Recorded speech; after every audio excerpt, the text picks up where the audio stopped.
All persons having business before the Honorable Associate Judges, now residing on the District of Columbia Court of Appeals, draw near and give your attention. God save the United States and His honorable court. This honorable court is now in session. Please come to order. Thank you. Good morning, everyone. And we apologize for the short delay in getting started. We have 3 cases on this morning's calendar, and we will take them in the order in which they appear. The first case, and I will apologize in advance if I do not pronounce the name correctly, is ISHAKWUE versus District of Columbia. Counsel. Good morning, Your Honors.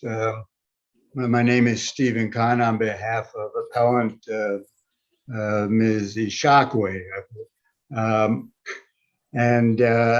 Might I reserve 3 minutes for rebuttal? That would be fine. Thank you. The district's policy on tuberculosis is crystal clear. A mere suspicion of this highly communicable disease triggers a set of mandatory protocols designed to prevent or control its spread. ISHAKWUE followed the protocols and disclosed that 2 DYRS residents at risk of tuberculosis. Well, Mr. Khan, I think we're pretty well up on what the facts are here. There's a lot of timing issues, which at least I think interest the court.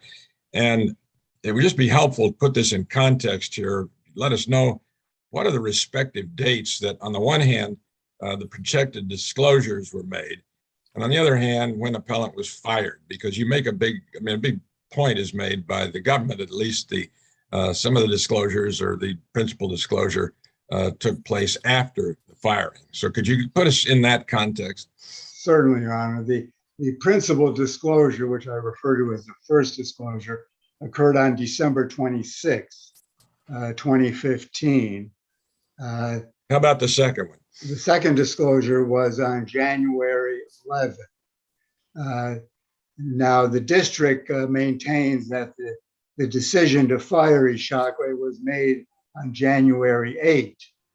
The ISHAKWUE maintains that the decision was made after January 8, but on or before January 13.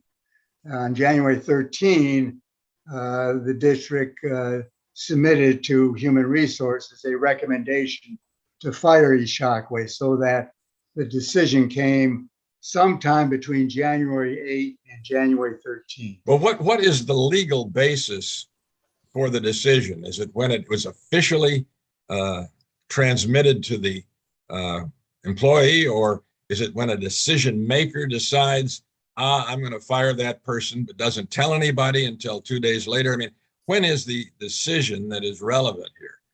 I think for purposes of our discussion, the relevant decision is the decision to fire, which was reflected in the January 13 recommendation to Human Resources to fire.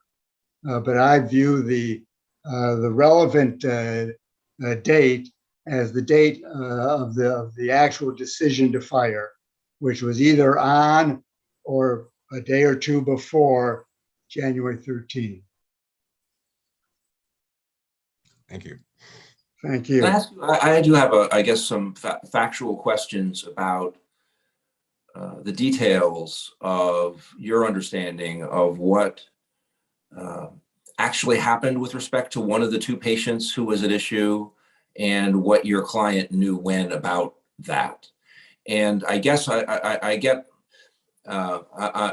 not sure the chronology of first youth, second youth. So I'm going to use, I guess, the initials of one of the youths. I think his initials are JF. He's discussed in the Department of Health report, the later of the 2 Department of Health reports, on pages, I think, like 95 and 94 through 96 of the record. Yes, Your Honor. And he seems, I guess, to have maybe come in December at some point. And I think he's the one who was, there's some indication about coughing up blood and all that.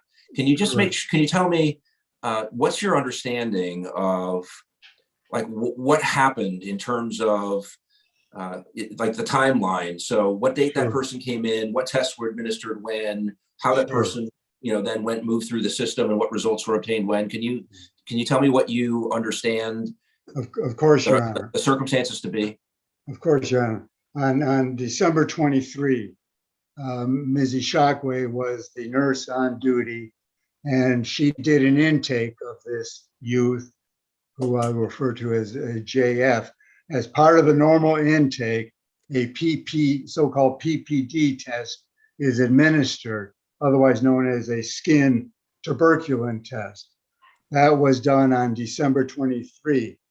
On December 26, I'm sorry, back to December 23 for a moment.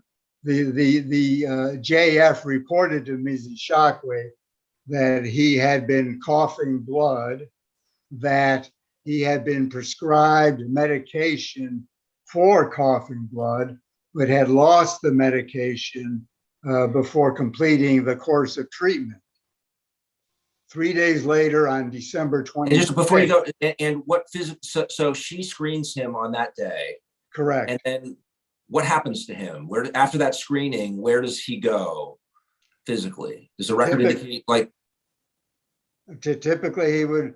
It was part of the normal intake procedure, and typically, my understanding is that the intake procedure is of youth who are awaiting admission to one of the residential facilities. And I'm asking, does the record indicate that he then was admitted to one of those facilities on that date, or what happens to him there? I don't think the record speaks to the issue of what happened to him between December 23 and December 26. Okay. But while they were awaiting the results of the PPD test. And then on the 26th, or maybe the 25th, a little unclear to me. If you look at the DOH report, which I know didn't get admitted into evidence, and so it may be proffered information rather than what became actual evidence, but it seems to suggest that maybe that PPD was read on at one point it says 3 days later, and then another place it says the 25th. So I was a little unsure about which date that result was read. Well, Ishakwe testified to December 26th. You're correct, Your Honor. The report did indicate Christmas Day for the reading, but that, of course, report was not in evidence. Right, and I know, and again, including not only what came into evidence, but also what was in the report as what was maybe proffered as potential evidence. What is your understanding of what the result was of that skin test? The result of the skin test on JF was 15 millimeter, as testified to by Ms. Ishakwe. And she was the nurse who read the test and determined that the result was a positive test at 15 millimeter. And then what happened to him on that date? Like where did he? On that date, I believe that he was admitted to a residential facility without undergoing further tests to confirm or dispel a suspicion of tuberculosis that is raised by a positive PPD test.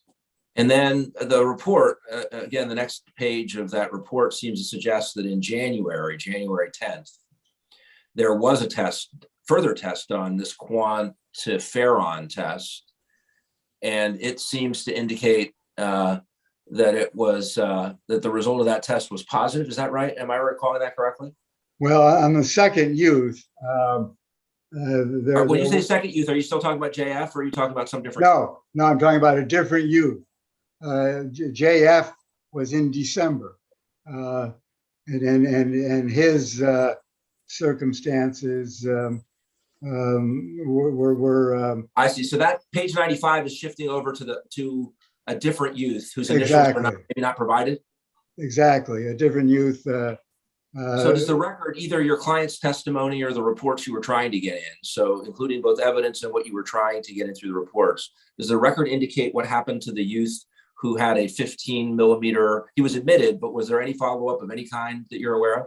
Not that I'm aware of. He was just simply, and I can explain the circumstances of how he was released to a residential facility. And maybe that will shed light.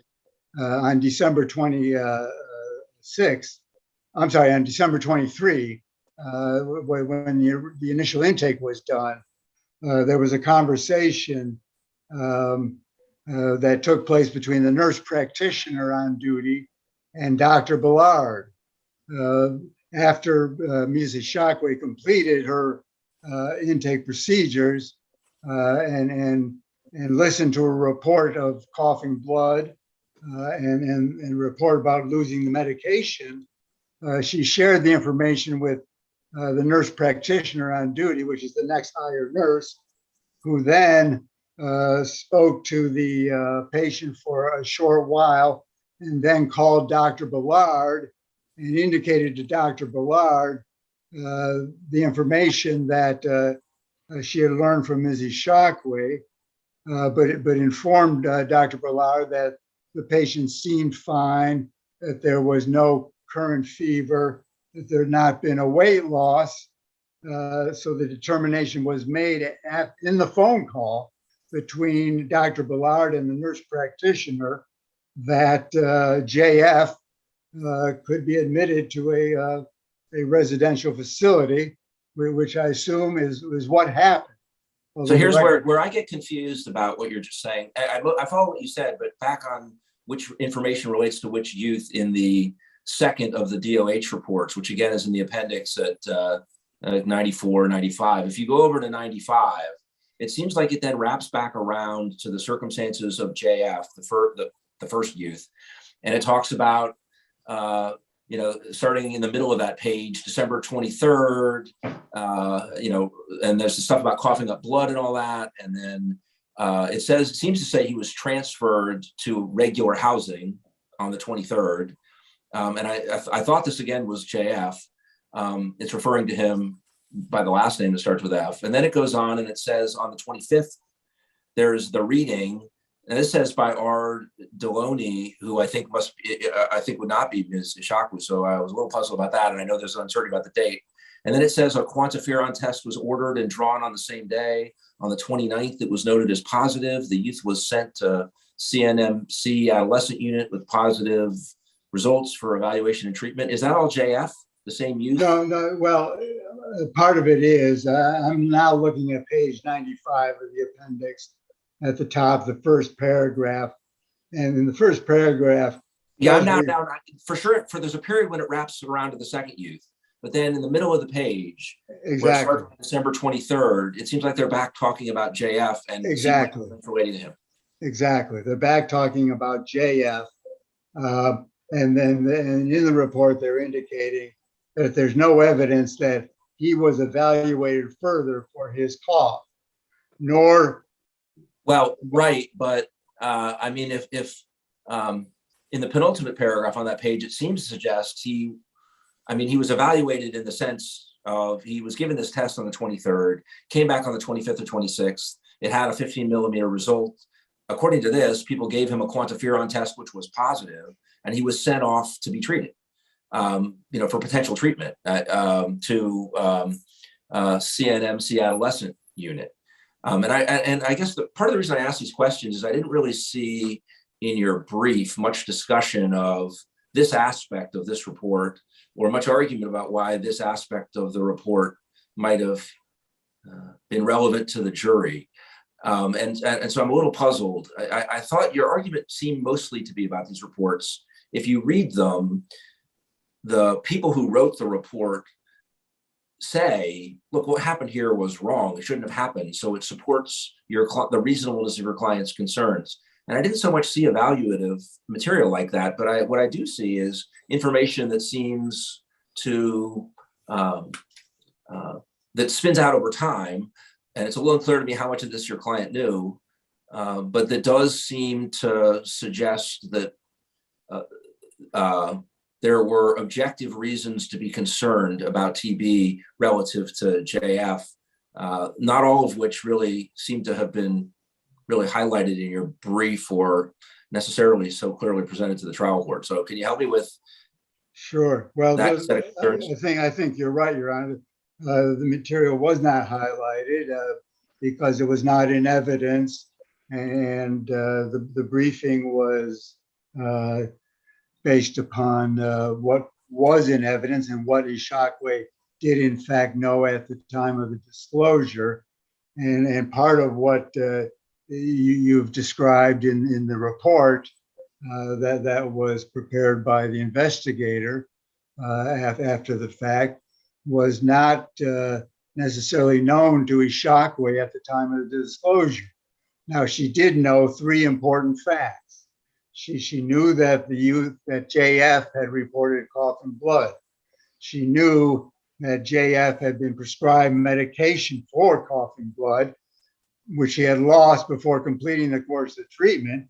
And she knew at the time of the disclosure that the PPD reading was positive at 15 millimeter.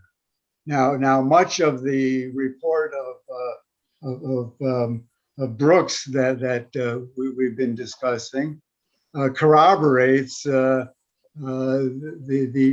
information, knowledge, and determinations of ISHAKWUE at the time. So let me ask you, be concrete about this.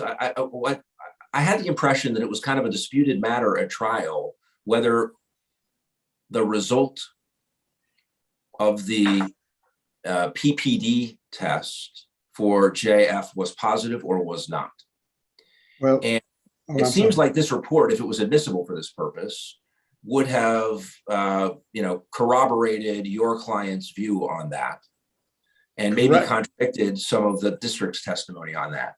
But I don't really remember in the trial court an argument to the trial judge saying, Judge, let this report in. Here's why it's relevant. It's got information that will, support my client's view and contradict the district's view on this important fact. Nor do I really see that in your brief in this court. So that's, again, part of what I'm struggling with. Well, you're right. There was the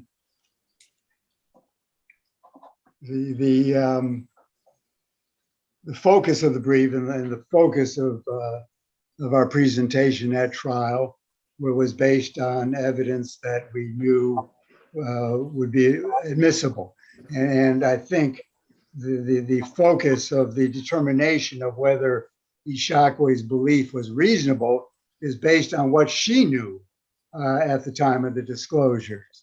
And to the extent that she testified that the result of JF's test was 15 millimeters, and that in her view, that's a positive test. That's, as I recall, she testified that she knew that on the 25th or 26th. Is that correct? Correct, because she was, in fact, the nurse who did the reading. Although, again, this report seems to suggest maybe she wasn't, because it gives a different name and a different date for the reading. Right. Yeah. I think you're right. But Ms. ISHAKWUE at trial testified unequivocally that she was the nurse who read the PPD test on December 26th and determined that the induration was 15 millimeter, which the report also indicates. If I may ask, what is the legal theory under which the report would have been admissible in evidence? If I understand correctly, the report is a report written by an investigator. It's akin to a police report of an investigation of an incident. And the investigator talks to witnesses, looks at documents, and writes up their findings. Why is that report admissible in evidence? The report is admissible in evidence, Your Honor, because it supports the objective reasonableness of ISHAKWUE's belief in a danger to the public health, particularly given the district's position that she should have known better than to follow the protocols and disclose the information she disclosed.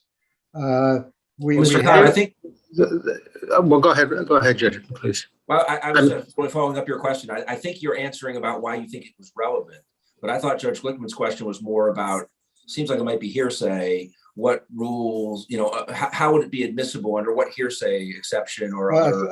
I think there's an exception to the hearsay rule, Your Honor, for official government reports. And this was certainly an official government report that was prepared as a result of a referral from OIG to the Department of Health to conduct investigations. Does that apply to a report of this nature? I mean, if this were a police officer's report, here's my investigation, I've talked to the witnesses, I've written it all up, here's my conclusions, whatever. We wouldn't say I don't think we would say that report was admissible in evidence as an exception to the hearsay rule. We might say maybe the police officer personally could testify to some of the things he did and discovered, assuming we're not talking about multiple layers of hearsay. But I'm a little uncertain as to whether this report by an investigator investigating a claim should be treated differently from the way I understand the police officer's report would be treated.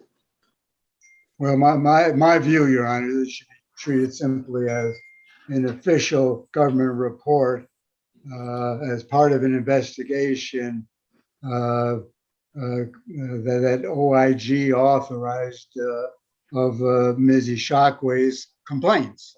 Well, what exactly is it in the report?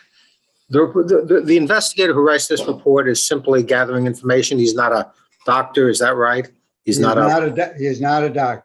So he's not. So what is it in the report that would have had probative value in your view? In my view, the probative value is that an impartial investigator of the district's own government determined, as Ms. ISHAKWUE had determined, that there was cause for concern, that protocols were not, in fact, followed. Where does the report say that? Well, I think perhaps at 2 point, just referring back, if I may, to page 85 of the appendix. Is that the first of the two reports? This is the first of the two reports by Derek Brooks, paragraph 7. He describes a youth who was, and I'm about in the middle or toward the end of the first full paragraph, who was transferred to a shelter house without the further treatment that was indicated. I'm sorry, that was. Well, that should have been performed. Where is that, and where does it say that there was more should have been done? No, I'm sorry, Your Honor. I'm suggesting the report describes that the youth who was transferred to a shelter house, and the report also indicates that there was no chest X-ray. Well, those two things, I think, all that, as far as I know, all that was undisputed. But where's the part of the report that says, this was a travesty, this should never have been done, it's a violation of protocol, it's a violation of this, that, or the other thing? I didn't see that. I know you have argued that that's what the report how it would have helped your client, but I didn't so much see language like that in the report, assuming for a moment it would have been admissible for that purpose. Right. No, I mean, you're right. There is no determination that this was a travesty. Well, or any evaluative, obviously the word travesty is not used, but is there any part in there that explicitly says, or even that kind of clearly implies, what happened here was a violation of regulations, it shouldn't have happened that way? Well, in the second report, Your Honor, by Ms. Moran at page 95 of the appendix, it appears to be about in the middle of the page, the fourth full paragraph from the top, I view as an implicit finding of improper handling. The investigator writes, there is no evidence indicating that Mr. Flores was evaluated further for his cough. Now the implicit finding there is that he should have been, but was not. Nor was he placed in isolation. Well, I mean, it seems it's hard to later on the same page of the report, there is express description by the investigator of the statement of other folks that actually everything went fine. And there's no part where it says, oh, but that was wrong. So if there's anything that's implicit on the page as a whole, I'm not sure there's anything implicit one way or another, but let's put it this way. It isn't so obvious to me that it's an implicit conclusion by the report writer that there was a violation of policy. There's a reference to what happened, and then there's the description of one of the interviewed witnesses who said this was all fine. And there's an earlier description by, of interviews with their client that said essentially your client thought that this wasn't done right. So it's kind of like one person said it wasn't done right. Here's what happened. Another person said it was fine, and then really no conclusion. I'm not sure. It would be pretty steep, I think, for a trial to say that a trial judge had to let that report in so that a jury could read between the lines and infer that it was implicitly reflecting a view that your client's concerns were reasonable. That seems pretty tough. It may be difficult, but we should not forget, Your Honor, that the evidence that was actually in the record and admitted establishes without question that the protocols were not followed both with respect to JF and with respect to the second youth. And the record evidence also confirms what ISHAKWUE's thought process was on the first disclosure, why she came to the conclusion she did, why her conclusion was reasonable, because it was entirely in line with the protocols that the district government itself has mandated must be followed based upon a mere suspicion of tuberculosis. Well, where if you were going to point to the language in the regulation, the policy that you think makes it most clear that there was a deviation from policy, where would you? I would refer the court to paragraph 18E of the policy, which I believe is at page 388 of the appendix. Yes, page 388 of the appendix, paragraph 18E, which states that youth who test positive to the tuberculous skin test, otherwise known as PPD, will be scheduled for a chest x-ray within 7 days.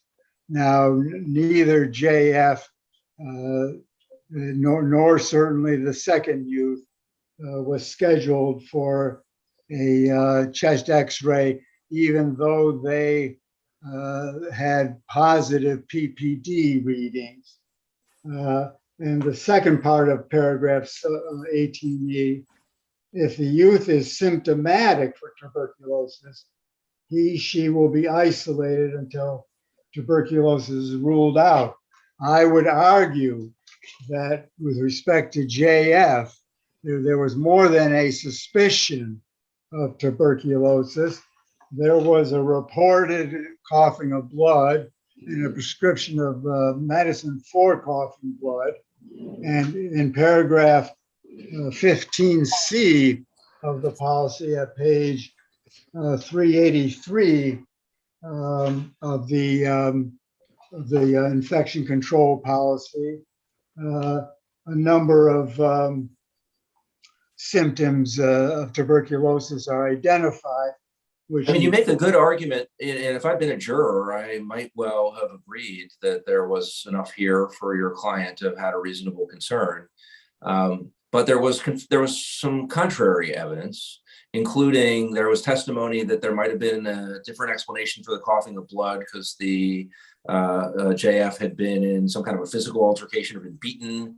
And there was testimony by some of the district witnesses that they didn't understand the reason for concern, that tuberculosis isn't really an issue, and that there wasn't even a positive tuberculosis test for either of the two youths in question. So the jury had some contrary information, and the difficulty for you now is that the jury ended up finding against your client. And so you have to persuade us that it's not, not just even that you have the better of the argument, but that like no reasonable juror could have reached any conclusion other than that your client's concerns here were sufficiently well-founded to constitute protected disclosures. And that's a pretty tough standard to meet.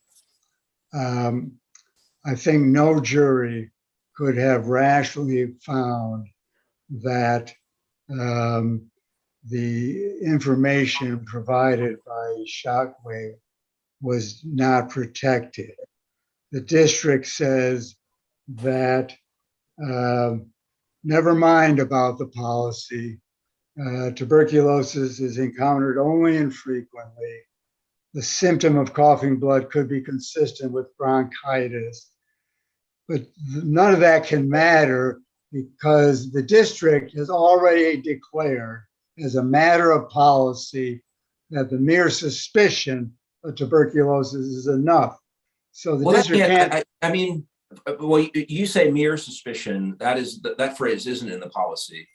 If you look at 18F, the next paragraph, it does say that youths with suspected tuberculosis will be referred to CHS, et cetera. But I mean, it can't be like entirely subjective in the sense that, I mean, the policy, I mean, maybe you think the policy would have to be construed this way, but you read the policy as saying, if a youth comes into a health facility and a nurse says, I suspect this person has tuberculosis, pursuant to policy, you must immediately refer that person to the chief of health services.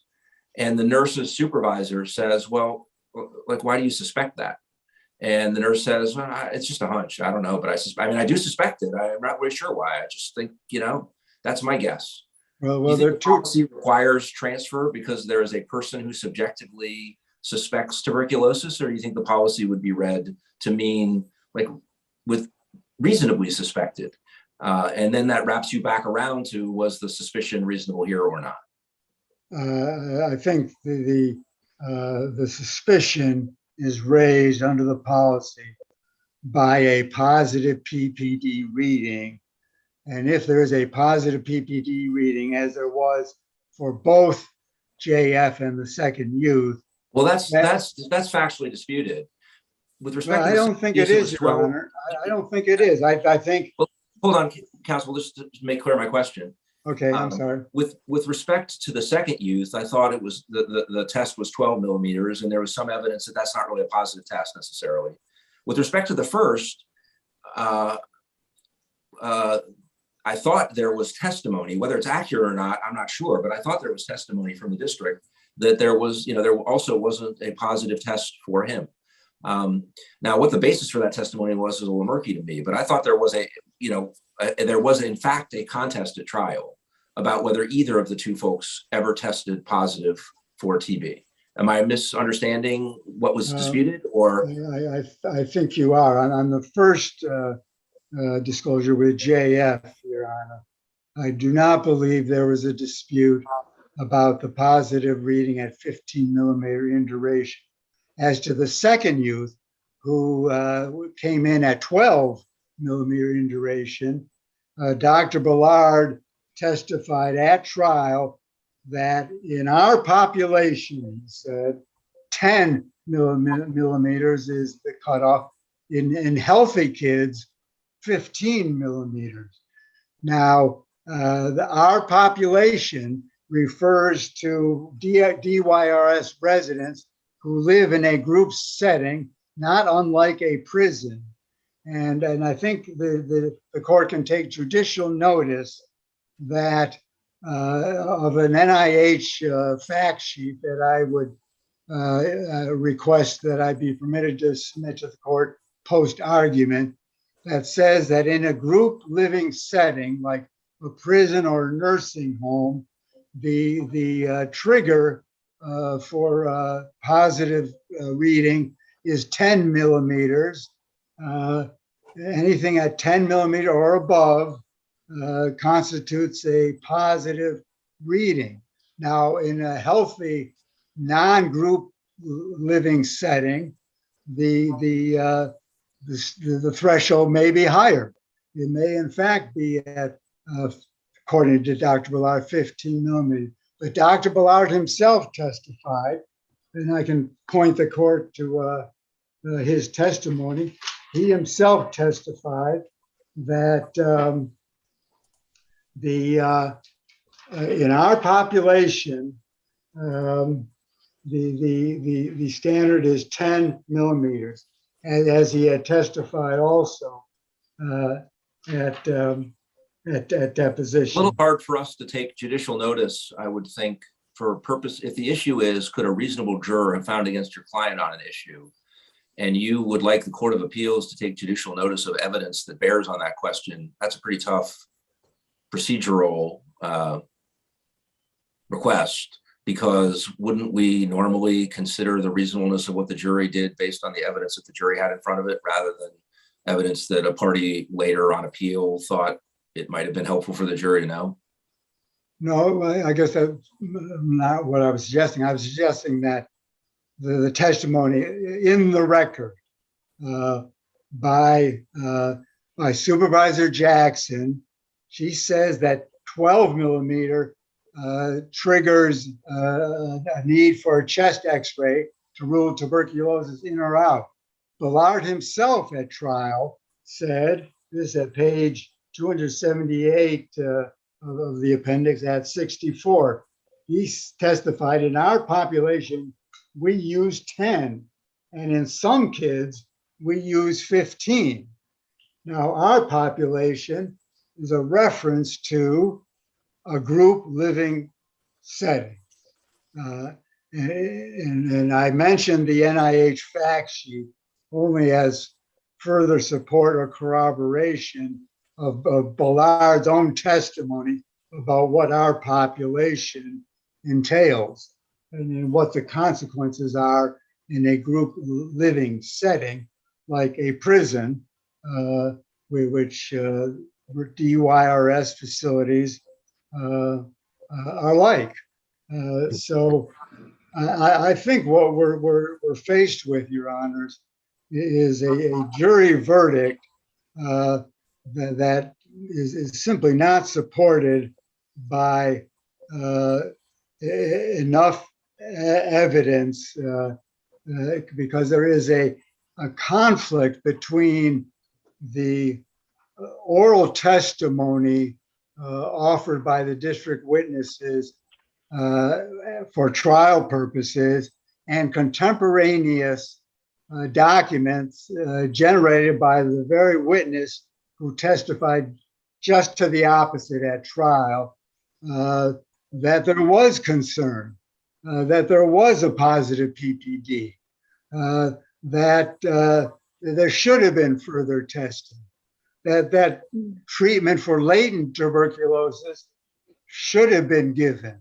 Now, I refer the court to pages 419 and 420 of the appendix. Mr. Don, let me just stop you for a sec, because we have gone over by a considerable margin. I'm sorry. That's quite all right. I'd just like to ask you, before you sit down, to clarify something for me, briefly, if you could. You said that when you were asked earlier when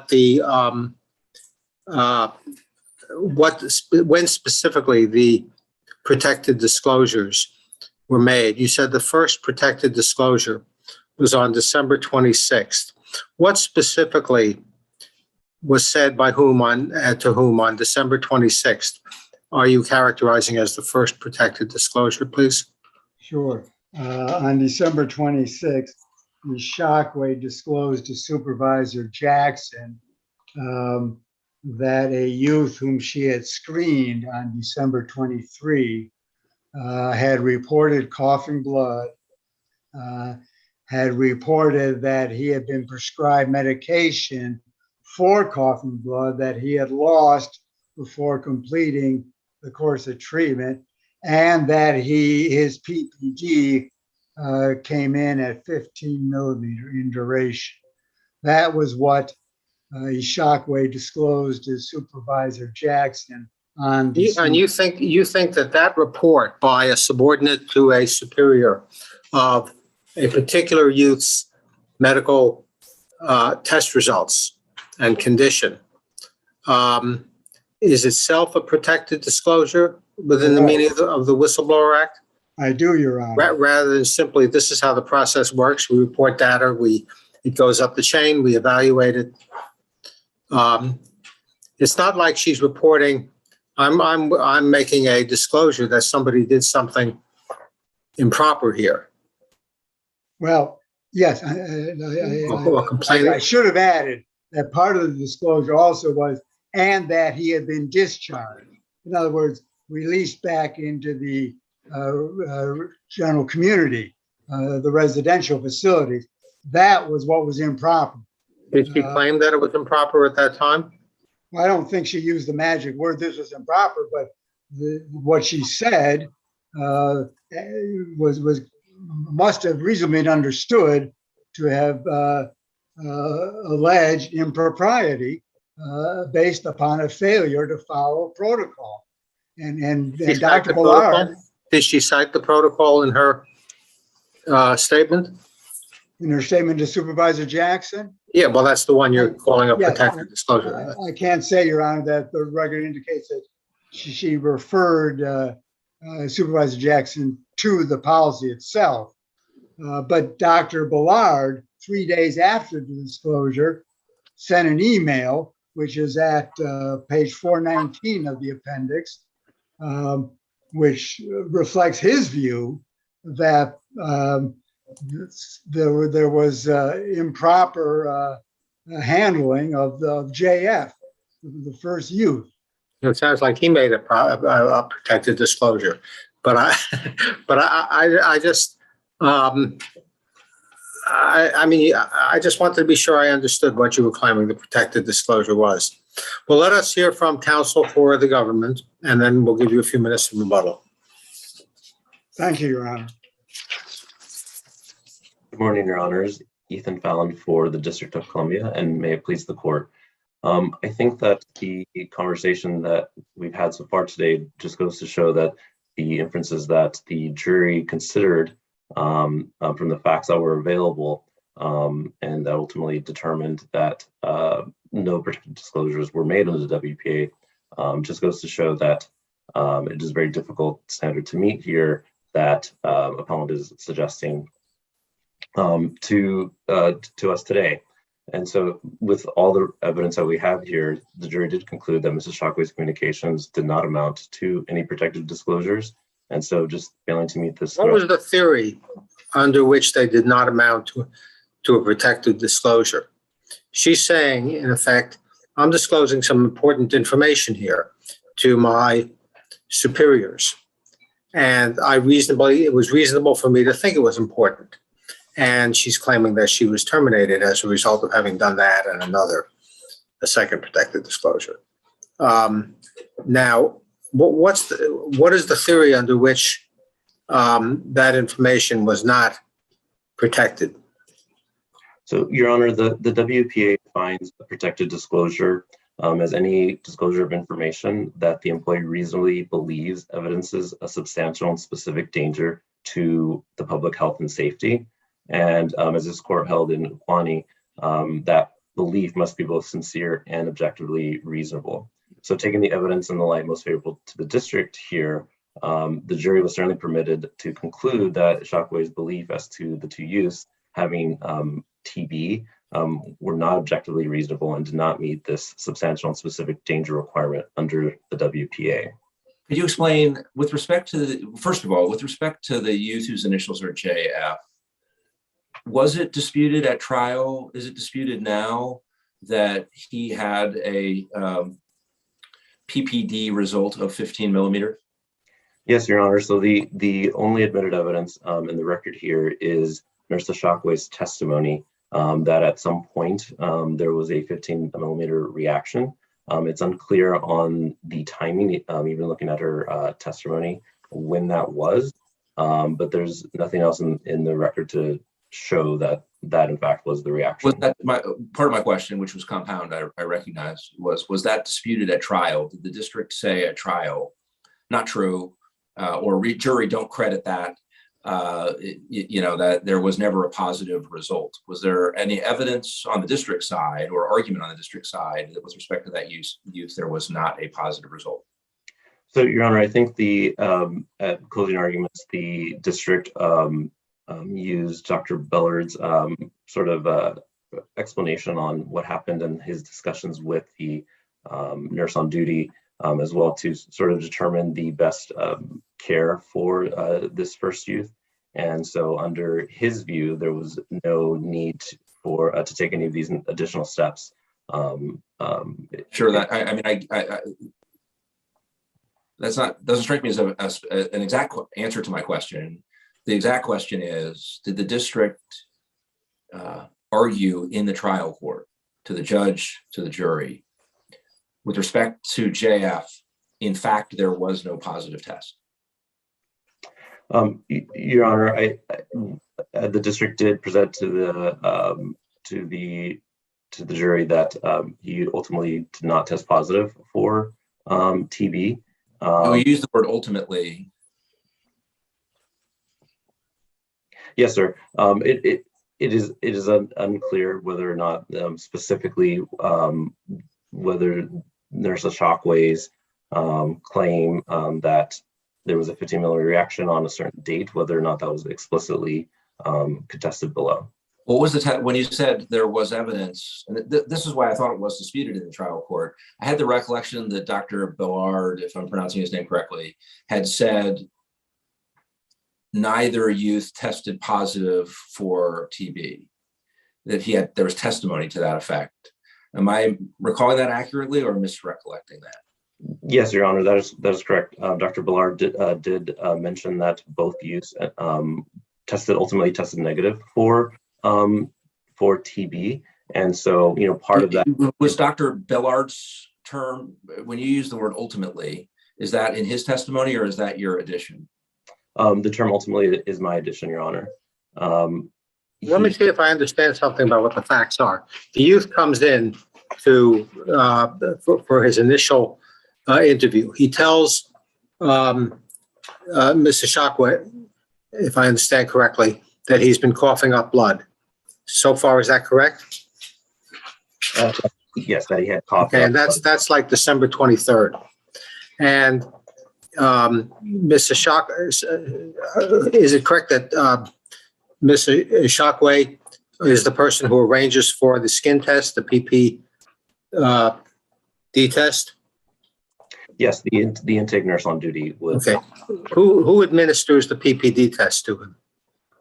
I believe that could be the nurse practitioner on duty for that particular time. Who was that? For that specific day, it's unclear, Your Honor. So it was not Ms. ISHAKWUE? I don't believe it was her, no, Your Honor. Okay. Is a record made when these tests are administered contemporaneous with the administration of the test as to the results? I do believe that they reference to these logs that are that they sort of keep track of a patient's record. People aren't just relying on memory. Ms. ISHAKWUE isn't saying, well, I remember talking several months ago and somebody said, there's a record. Is that right? There would be a medical history for. Okay, what does the record say? The contemporaneous record, what does that say about the administration of the PPD test on, what is it, JF? Your Honor, we don't have that piece of evidence here. There is no. That's not part of the record? It isn't, Your Honor, no. How is it possible that that's not part of the record? That's astounding to me. Yes, everybody's making a big deal of his PPD test.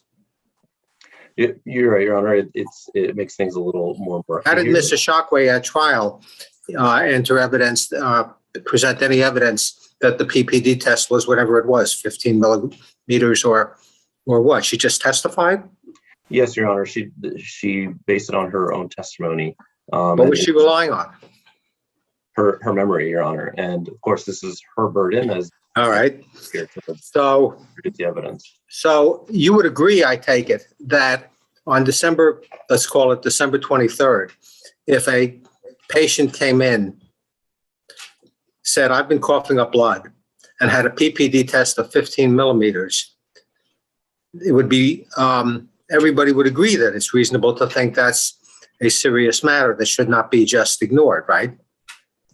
Your Honor, according to a policy, then the first step would Even Dr. Ballar would agree to that, right? Yes, I think He wouldn't say you just ignore it and, forget about it, don't worry about it.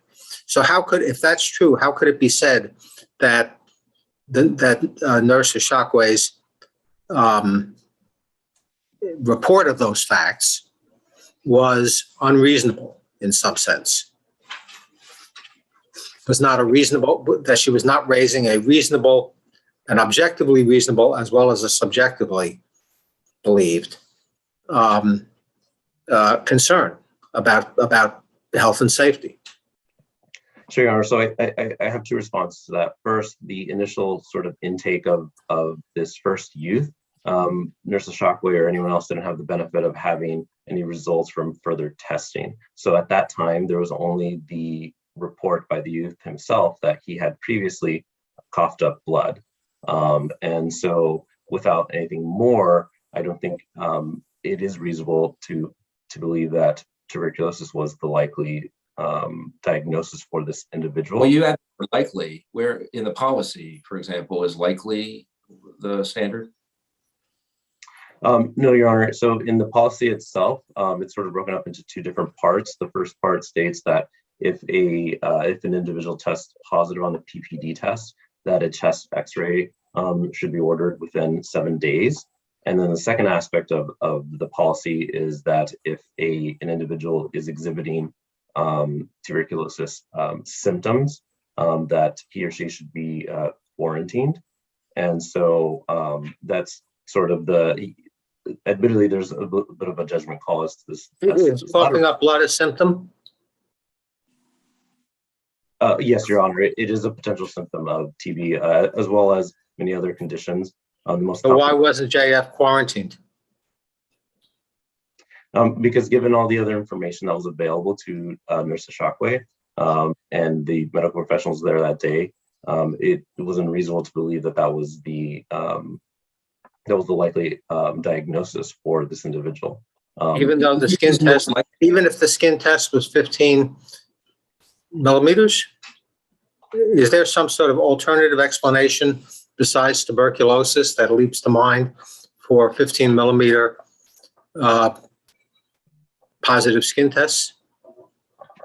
Yes, Your Honor. So I would just like to point out first that this sort of PPD skin test is not really considered the gold standard anymore. And this is why, there are follow-up sort of tests, including the quantiferon blood test and as well as other observations that medical professionals use to accurately assess a potential TB diagnosis. And so a reaction of different levels can mean any sorts of things. I'm not saying, I'm not trying to suggest that the judgment that was ultimately made was medically wrong. I'm just trying to see what the theory is under which Nurse ISHAKWUE's report of, I have a child here who says he's coughing up blood and whose skin test is positive. Why that was, how a reasonable jury could view that as not a reasonable disclosure of information that was of concern. I'm not quoting the statute verbatim because I don't have it in front of me, but of information that was of concern to the public health and safety. Sure, Your Honor. So first, the jury might not have credited. She might have been wrong. I mean, but she can be wrong. Right, Your Honor. And I think, it's possible the jury just didn't credit her testimony about the reaction to the test to begin with without any additional evidence. But even if the jury did believe that. Was that disputed at trial? Did the district? I'm still having trouble wrapping my brain around the notion that there's a record of the test and nobody bothered to produce it. But putting that aside, but did the district challenge this testimony that there was a 15 millimeter result? Yes, Your Honor, the district attested that there should not have been any follow-up procedures in terms of. No, did they challenge the fact that there was a test given to the child and the result was a 15 millimeter positive skin test result? Your Honor, I'm uncertain if that was explicitly argued in terms of whether or not the district, mentioned or tried to argue that Mr. Ishakwe's. Do you construe, or do you think a jury could have construed Dr. Ballard's testimony about no positive test as being contradictory or disputing that issue? I'm sorry, Your Honor. So Dr. Ballard's testimony regarding the Again, and you may help me by, I was trying to find it and I just couldn't get it quickly to hand exactly where he says, so I can see exactly what he says. But my recollection is that he said something like, neither youth tested positive for tuberculosis.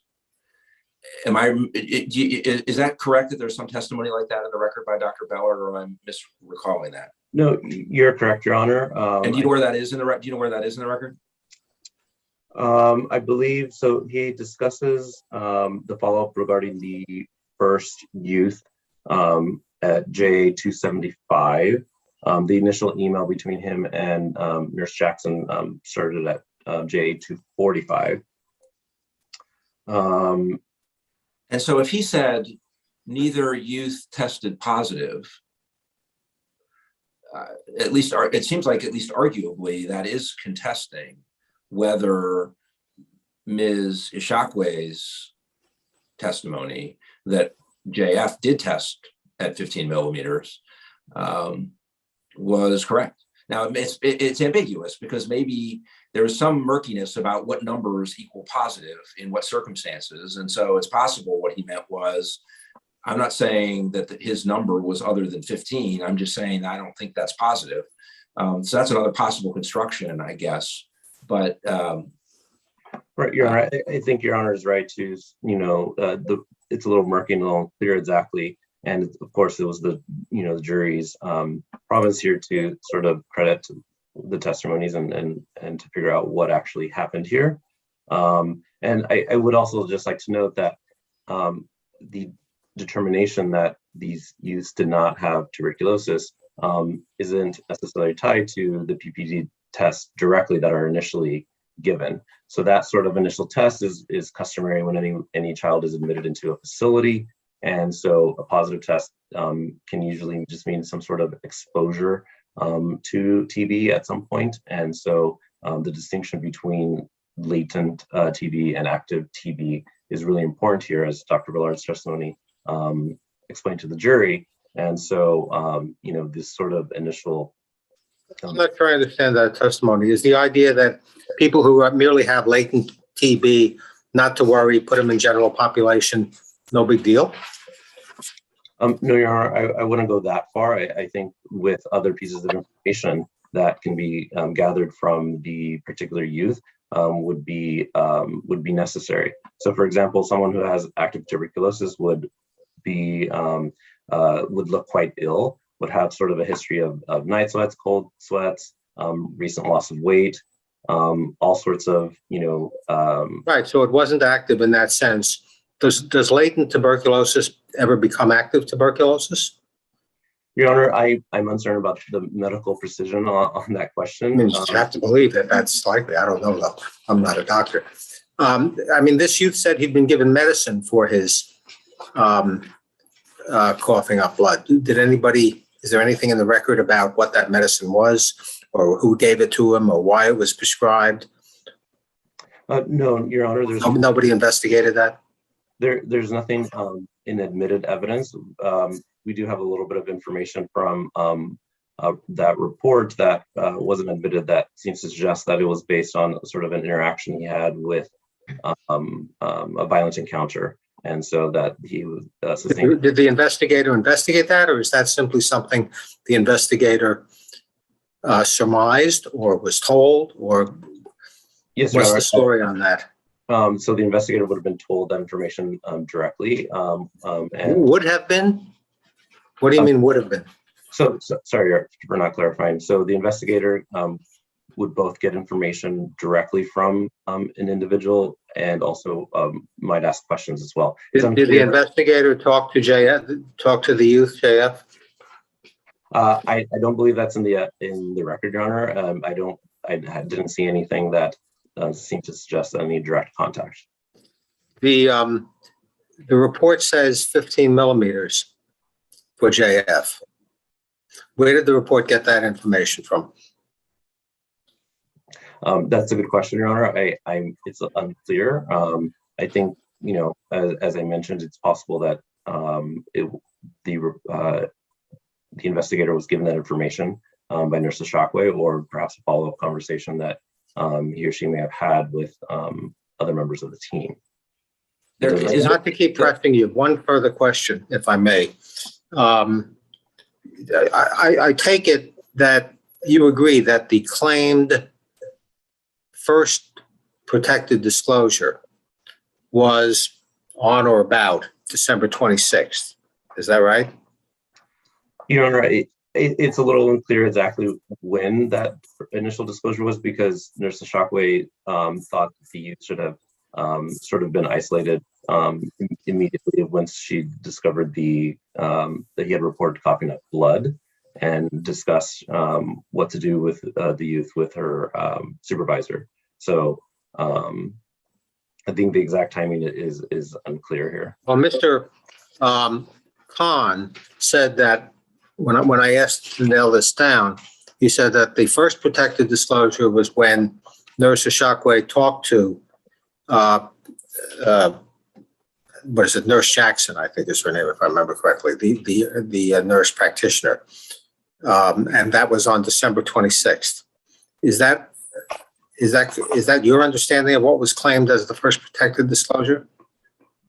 According to the appellant, yes, Your Honor. I do believe there are conversations outside of that. Now, when was the decision made to terminate Nurse ISHAKWUE? Sure, Your Honor. So on January 6th, we have this emailed conversation between Nurse Jackson and Dr. Ballard. So that was roughly 10 days or so after the first alleged protected disclosure. Is that right? Yes, Your Honor. So how does the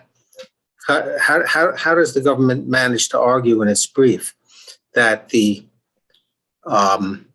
that there's no causation here, because the decision to terminate her was made before she made the alleged protected disclosures? Sure, Your Honor. So two responses to that. First, I don't think causation is before this court now because the jury didn't reach that question. Well, you could make that argument, I understand, but the government didn't. The government is arguing in its brief that you don't have to worry about any of this stuff because of the timing of the decision. Yes, Your Honor. And so the district did offer evidence detailing the history of Nurse ISHAKWUE's employment with DYRS, and that sort of detailed history began in June of 2015. Which she had other problems, sure, but the district was arguing that, look, the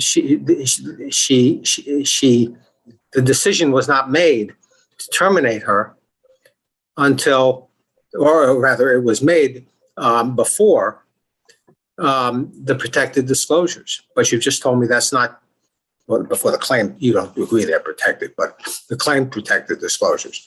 But you just told me that that's not true. It was made 10 days after the first protected one. So, sorry, let me clarify. I think I maybe misunderstood your initial question here. Appellant, aside from having to show that her disclosures were protected, the second aspect under the WPA is this sort of contributing factor analysis. Right. And so there, the jury would have to find a direct causal link in order for there to be liability under the WPA. There's another argument that there was not, but on the other hand, given the fact that they were talking about her claims with regard to these two youths, it's a little hard to argue that it was not a contributing factor, but that's a different issue from the one I just asked you about. All right. So excuse me if I may, but isn't your argument of timing related only to the second youth, or am I mistaken? So, Your Honor, so the second youth sort of disclosure occurred after the decision to terminate. Well, that's what I want to pin down, because the trial court talked about January 6th, at which time virtually nothing definitive about terminating had taken place. And he was just plain wrong in that, at least in my opinion. But then you go a little bit further, and at least by the 12th of January, it's pretty clear that there has been the second disclosure. But Dr. Bellard testified that January 8th was when he made the decision. And yet, if you read everything in there, it's not clear he's made a decision to terminate. The nurse understood him to make a decision to talk to her further about what her problems were, et cetera. And it's just not clear to me that the 6th or the 8th was the date of termination. And it would help very much, I think, if you were to explain, first of all, how the trial court came to his decision, and then why we should rely on Bellard's statement on the 8th, as opposed to what really happened, sending the material over to Human Resources on the 13th, which was a day after everyone would agree the disclosure number 2 had taken place. Yes, Your Honor. So I think typically for any sort of these factual uncertainties, we do think that the jury should, in the first instance, decide these sort of questions and these uncertainties.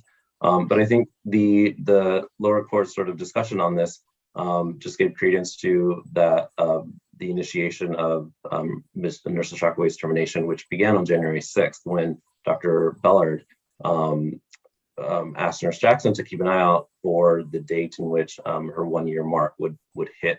And then, of course, the follow-up email on January 8th to sort of get the process rolling. Okay, well, let me just stop you there. Her anniversary date wasn't going to occur till June. So he's talking about things now, and it's, as you put it, let's get the ball rolling. But when did he ever say, prior to sending the material over to Human Resources on the 13th, that we have decided to fire her? So I don't see it. It'd help if you would put that in there. So on the January 8th email, he instructed Nurse Jackson to get the PRF. I'd rather use the agency than deal with this foolishness any longer. And so that is a direct instruction to Nurse Jackson to get the form that is used to, that was ultimately used to terminate Nurse ISHAKWUE. So I think that's certainly something, a concrete step that Dr. Bellard was taking and indicating that he wished to terminate Nurse ISHAKWUE. And so you're saying that is the definitive date. Now, you earlier said that, and I think I heard you say that this should be a jury question. Is the whole question of whether the termination occurred before or after the disclosure also for the jury, or is that a preliminary question for the court? How would you consider that? So, Your Honor, I do think the question of when the decision was made to terminate Nurse ISHAKWUE is a question for the jury to decide. Of course, we have the testimony of Dr. Bellard and Nurse Jackson, and as well as Nurse ISHAKWUE of when they think that date should be. I do think that's a purely factual question that the fact finders should. Well, that wasn't submitted to the jury, was it? Your Honor, after the jury answered in the negative of whether or not any protected disclosures were made by Nurse ISHAKWUE under the WPA, the jury stopped deliberating further. And so, since that, are you then saying that both of these disclosures were considered by the jury? The whole question of timing is irrelevant, because taking the case from the best possible viewpoint from the appellant, they ruled in favor of the government. And this is a jury question, and that's all we have to decide. Your Honor, yes, if plaintiff, if the appellant here doesn't meet this threshold requirement under the WPA that she made protected disclosures, that ends the analysis. There would, it's unnecessary to further sort of discuss whether or not it was related to her termination because she doesn't receive protection under the statute. I know you're way over time, but I did want to clarify, circle back around to one thing we discussed. I went to the pages in the transcript you were referring to about Dr. Billard's testimony. And at least as I look at it quickly now, it seems as though I may have been misrecollecting it. And what Dr. Billard does say with respect to both of the youths is they did not actually have tuberculosis. I didn't see on those pages of 275, 276 that he said neither tested positive for tuberculosis. He did say as to the second youth that the second youth ultimately got a blood test. Maybe that's what the quantiferon test is, and it was negative. But so was there some other place where Dr. Billard says actually, with respect to the first youth, there was not a 15 millimeter result or there was not a positive result? Because I didn't find it in the pages we were discussing. No, Your Honor is correct, and that is the reference that Dr. Billard made in terms of them not having tuberculosis. Counsel, I just have one more question, and that is, let's suppose that the DOH reports, or one of them, should have been presented to the jury, that the trial court erred in keeping that evidence from the jury. Would there be enough in that, say, the second report, let's say the Brooks report, there'd be enough in that that is counter to what other evidence is before the jury, that it would be reversible error to keep that out? No, Your Honor, I think as an initial matter, of course, this court reviews these evidentiary rulings for an abuse of discretion. And so that's a really high bar that I don't think is met here. But even if the court should have allowed this piece of evidence in, we think it was harmless anyway. There was no sort of additional information that it offered to the jury that wasn't already offered through Nurse Ishakwe's sort of testimony and other evidence that she offered to.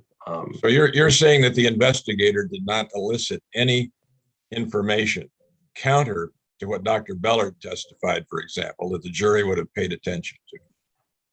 No, I don't think it was any new information that the jury would have not already. Well, I'm not talking so much about just new information, but if it's coming from a couple of investigators or investigator who comes out with evidence or material that is arguably different from what other evidence had been in the for the jury, was there enough there to cause a reversal because they didn't have a chance to take advantage of that official investigation?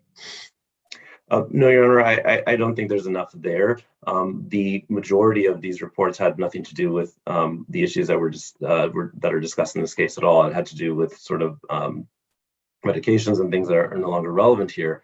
And so, that's sort of the main purpose of those reports. What about the part of the report with respect to the first youth that indicated, I think beyond at least my recollection of what Ms. Ishakwe testified to, that the first youth ultimately was given a quantiferon test that was positive, and the first youth was referred for possible treatment? Is that information that is above and beyond what was testified to or otherwise introduced into evidence at trial? Your Honor, I think maybe the one aspect of that wasn't testified to directly was a referral to another facility.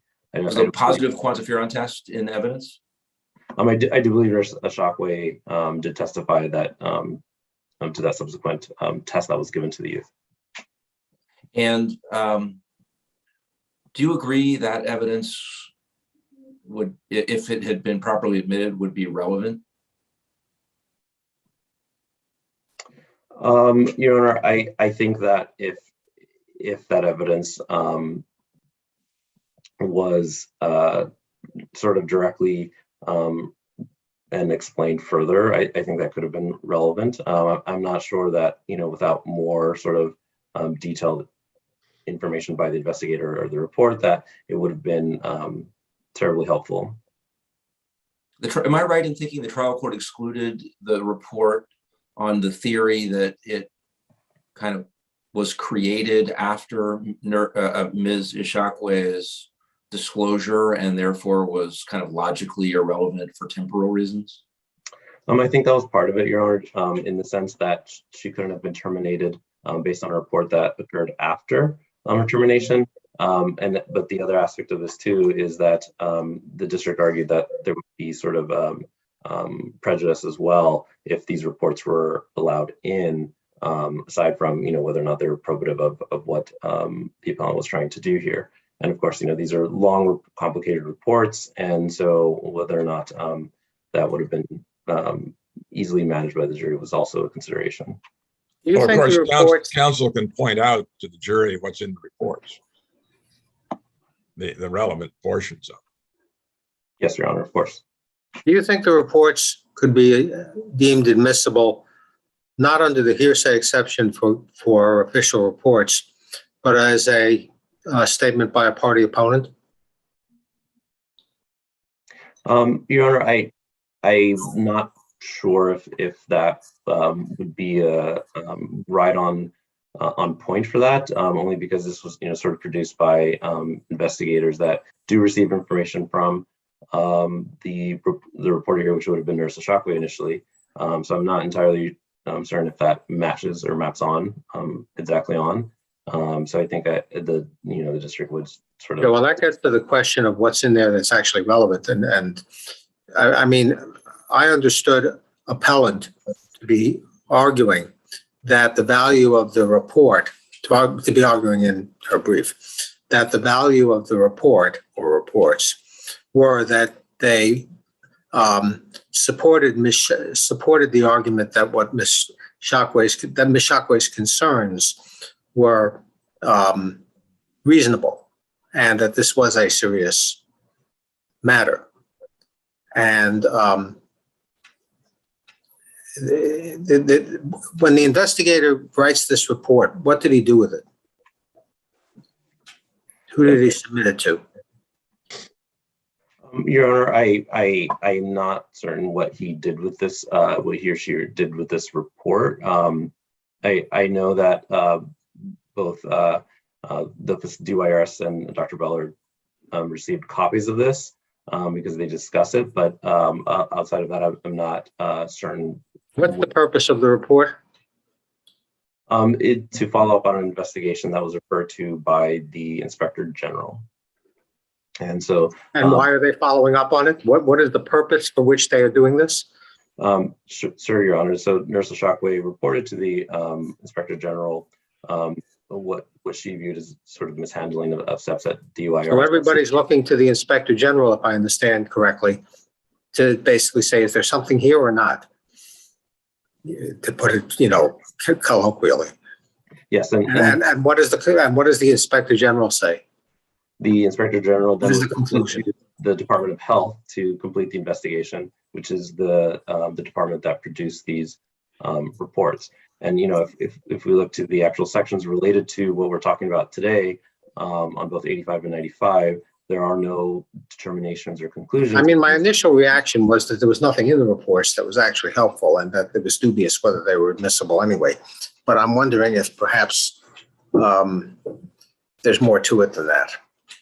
I think, Your Honor, that in terms of sort of any factual confusion that that may the reports may sort of add to, adds a different layer than the actual purpose that the appellant was attempting to use the reports for, which was to say that that her belief, Nurse Ishakwe's belief, was reasonable at the time of the use that were admitted in the facilities. But of course, these sort of factual disputes, the jury considered all the evidence that was available to them at that time and credited the district. Right, but some evidence was not available. I mean, to take this at a granular level that was talked about earlier. Nurse ISHAKWUE testifies 15 millimeters was the reading on the skin test for JF. That apparently was a matter in dispute at trial. We have an Inspector General's report that says 15 millimeters. So one wants to know, is that admissible? What's the theory it's admissible? Where do they get that information from?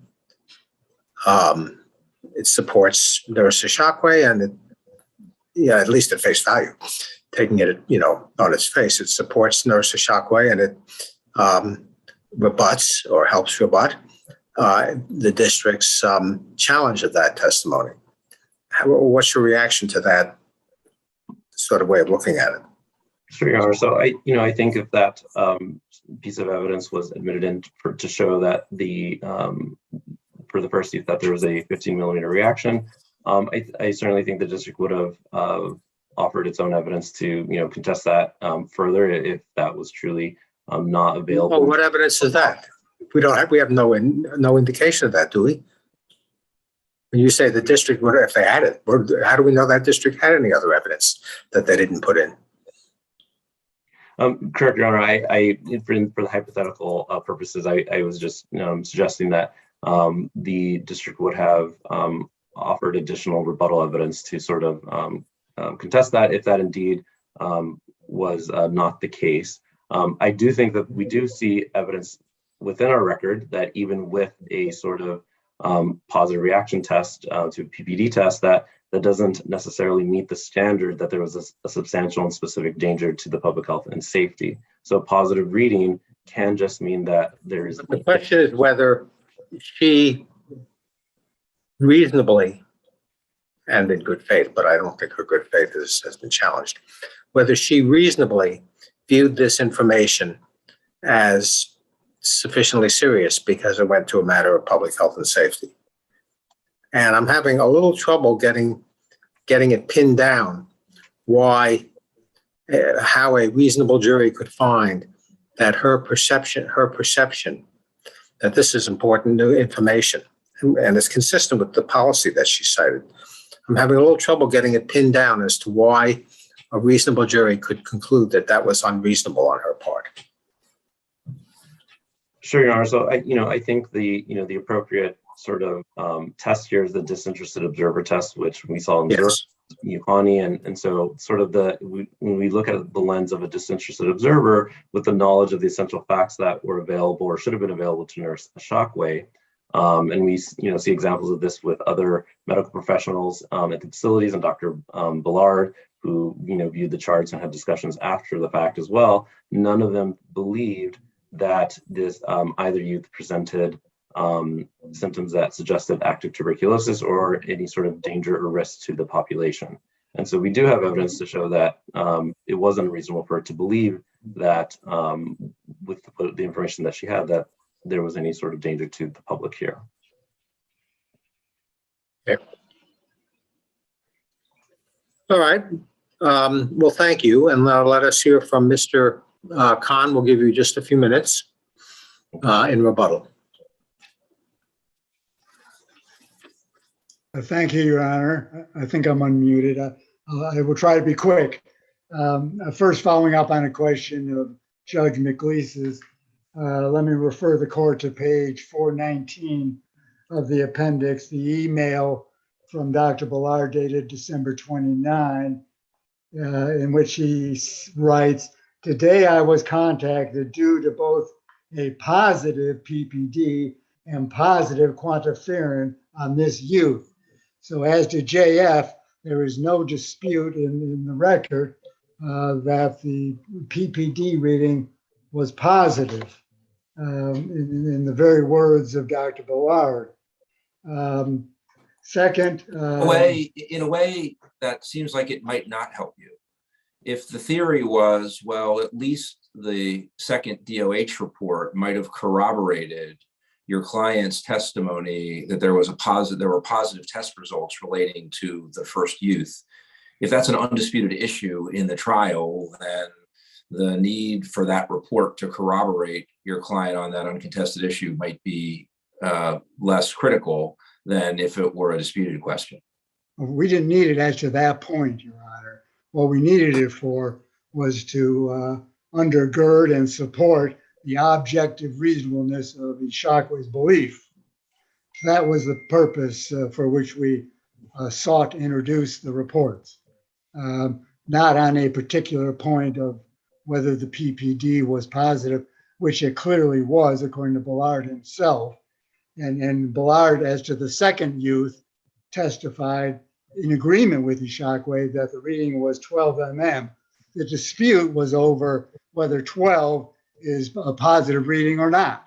And we've discussed that at some length before. But let me just underscore 2 quick points from this court's recent decision in Ukwiyani, in which the court emphasized that the reasonable belief test is not a high bar. It is a threshold issue that is akin to disability under the ADA. My second point, drawn from Ukwiyani also, is that the question of whether conduct engaged in by plaintiff is a protected activity is a question of law for the court. And part of the analysis is whether the underlying belief is reasonable. And the court has identified this also as a question of law. And finally, if I may, as to the question of was there information that detracted from the reasonableness of ISHAKWUE's belief?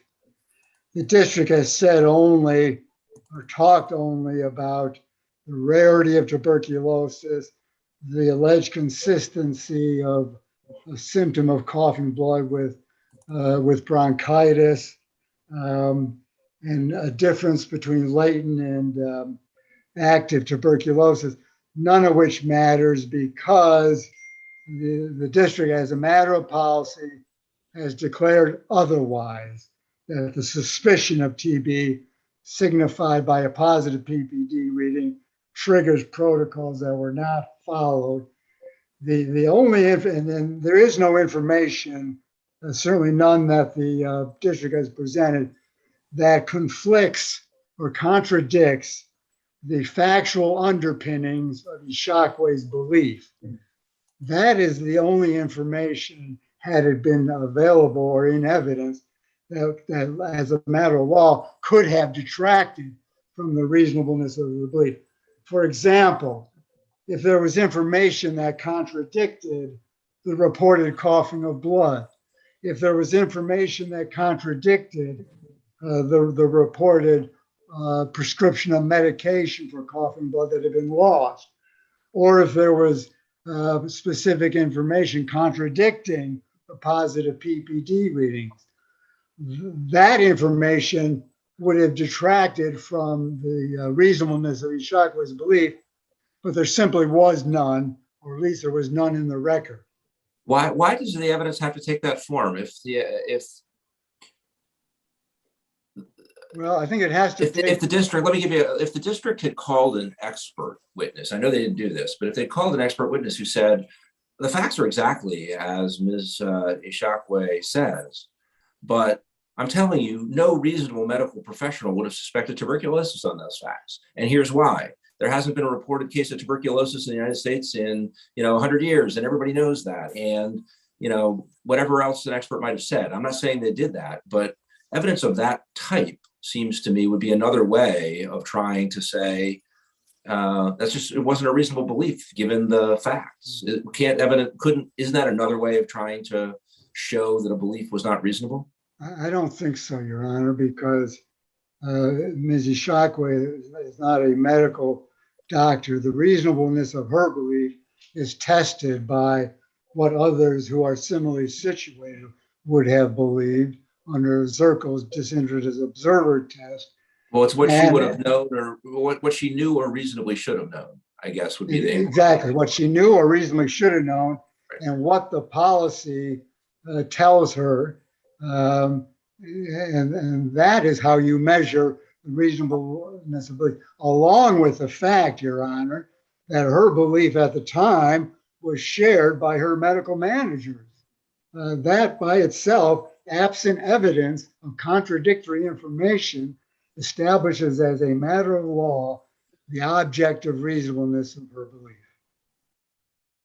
Counsel, I just wanted to clarify, you cited a case on this reasonable belief being a low bar. What was the case? I missed what you were saying. The case, Your Honor, was Ukwuani, UKWUANI versus the District of Columbia, on which, as luck would have it, I believe Judges McLeese and Glickman served. And it's cited, I'm sorry. Well, then I don't feel so stupid for asking the question. Well, you did well, Your Honor. Thank you. The site is 241A 3D 529, a 2020 decision. Thank you very much. Counsel, thank you both. Case is now submitted, and you may log off. Thank you, Your Honor.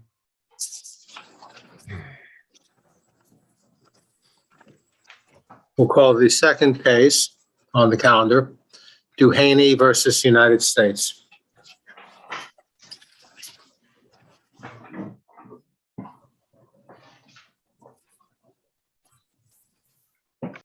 Thank you both. Case is now submitted, and you may log off. Thank you, Your Honor.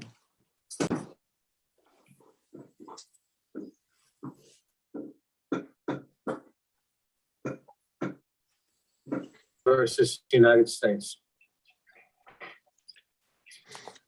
Good morning, You may proceed. Your Honor. Timothy Cohn for appellant. Thank you both. Case is now submitted, and you may log off. Thank you, Your Honor. Counsel, if you can exit out of the YouTube browsers. Versus United States. Thank you. I apologize, Your Honor. Again, Timothy Cohn for appellant, Your Honor, the appellant Winsloe DUHANEY. I would like to, for now, skip over the first section of the argument in my initial brief, which dealt with whether a benefit had to be an economic benefit, and move to the second section, which addressed the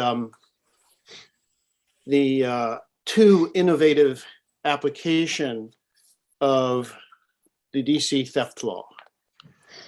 And I would like to add to the points that are made in that second section, and very briefly, I'm sure your honors remember it.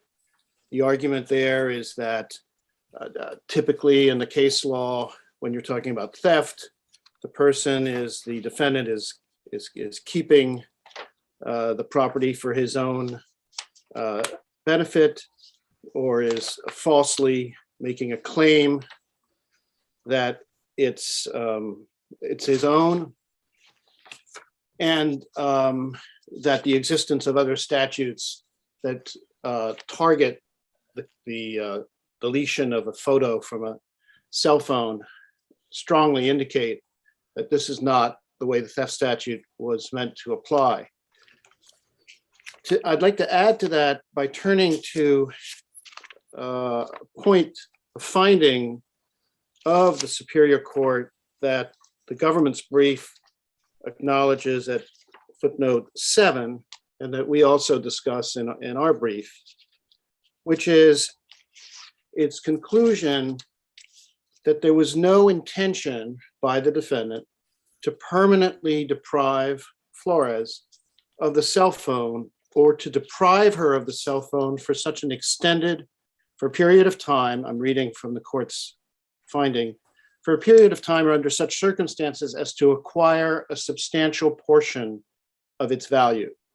Did the evidence show that there was an intention to permanently deprive her of the photograph that she had taken of him? Right, but it's important to bear in mind, it's even Is that crucial, correct? I'm not sure I understand. You can see that the evidence showed that he intended to permanently deprive her of the photograph on that cell phone that she had taken of him. I would make that concession only after noting that the charge was to permanently deprive him of the cell phone. That was the information. Was the information to permanently deprive him, did the information charge him with permanently depriving her or intending to permanently deprive her of the cell phone or of a benefit of the cell phone? Of the cell phone. It actually says the Samsung phone. Well, counsel, if you look at the information, what it says is it does describe the wrongfully obtained property as being the phone. But when it goes on to then explain the mens rea allegations, it says with intent to appropriate the property, i.e. the phone, for his own use. That's alternate A, which the trial court didn't really rely on here.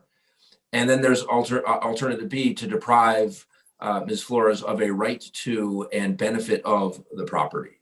So the intent to deprive that was alleged in the information was not intent to deprive of the phone only, but of a right to and benefit of the phone. Is that correct?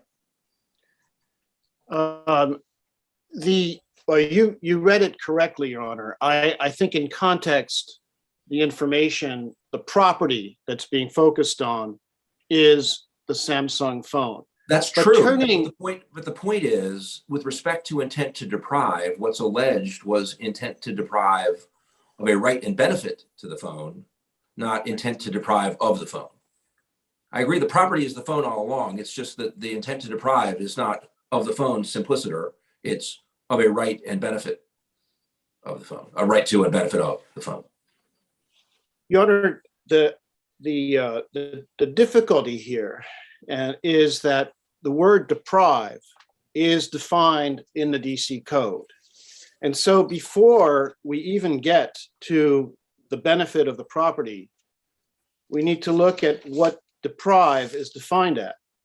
And it's defined as permanently, I just read it. I just read the trial court's paraphrase of it. And so before we even jump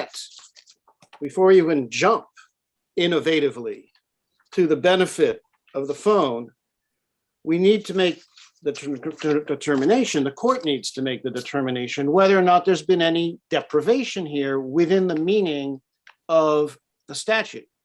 And again, I just read it, but to withhold property, cause it to be withheld from a person permanently, the court said no, or for such an extended period of time or under such circumstances as to acquire a substantial portion of its value.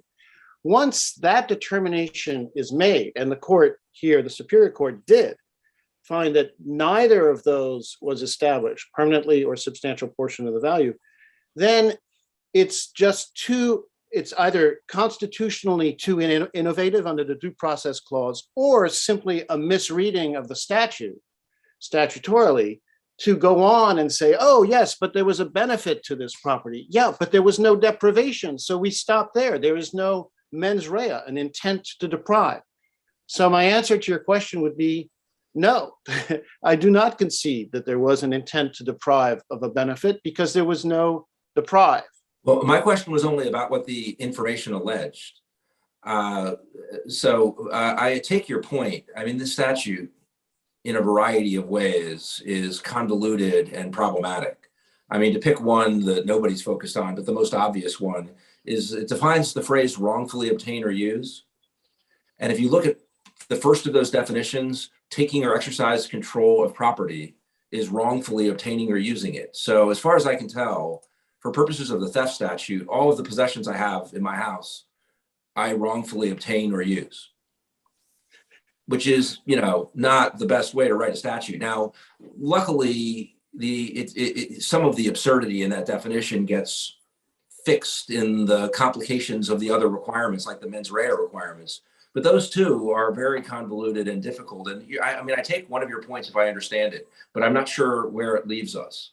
So B1, the theft provision itself, says one way the one prohibited mens rea is intending to deprive someone of a right to the property or benefit of the property.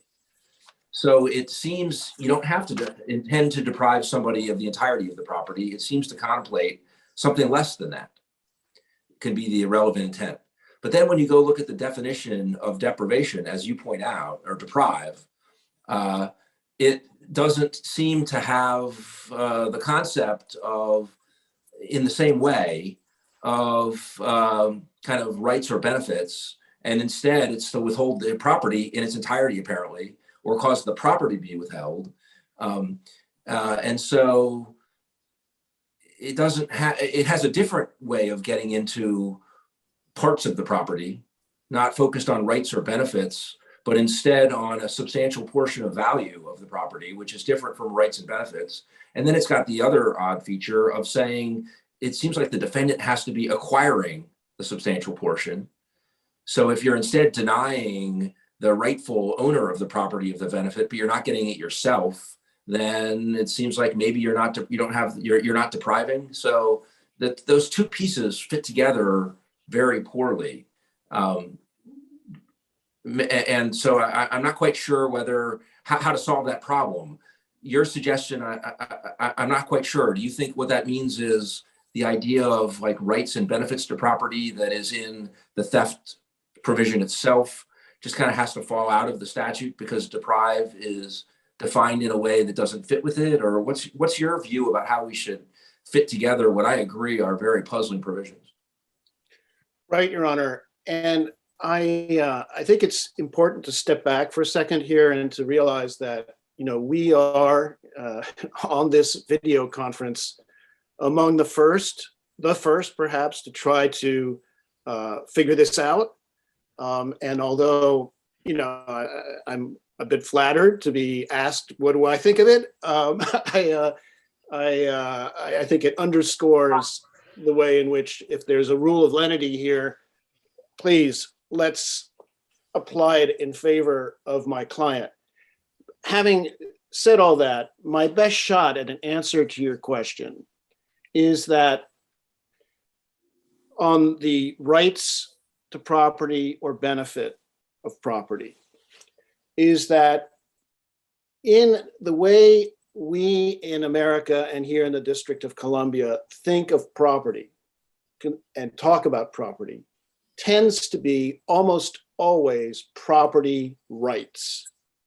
And so, but there are the occasional unusual situation where one's right to a property hasn't been interfered with, one's legal right, but the benefit, and frankly, usually the economic benefit, or always the economic benefit, has been. I think of a very quick example to illustrate the point. I rent my house for a year and moved to Florida and rent it to a person who is a DJ. And I have a nice turntable. And I say to the person, listen, I know you're a DJ. You can use the turntable when you go out DJing at nightclubs and making money, but I'd like a little bit of money at the end of the year.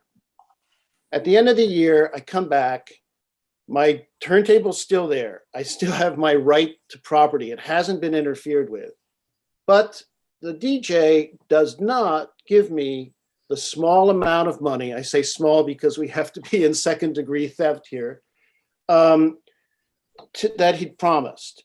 And I'm upset, not upset enough to go to small claims court, but smart enough, upset enough to talk to a prosecutor friend and say, you know, I think this guy stole my benefit of my turntable. In that situation, in that, I think, unusual situation, there would be a benefit of property that would constitute theft. It would be this income that he promised to share with me. Most of the time, though, we talk about rights. And then just to double back, Judge, I do think that deprive is the key term. That definition of deprive in a separate section of the code is the key to the mens rea of this statute. And we only get to the rights or benefit issue if we have doubts as to whether or not the property at issue was truly the property that constant of which the taking represents theft. But first, we need to make sure we've got the mens rea of the offense straight. In the definition of deprive, if you construe the word property to mean property or the benefits of the property, would that solve every problem here and make it clear that there was a deprivation?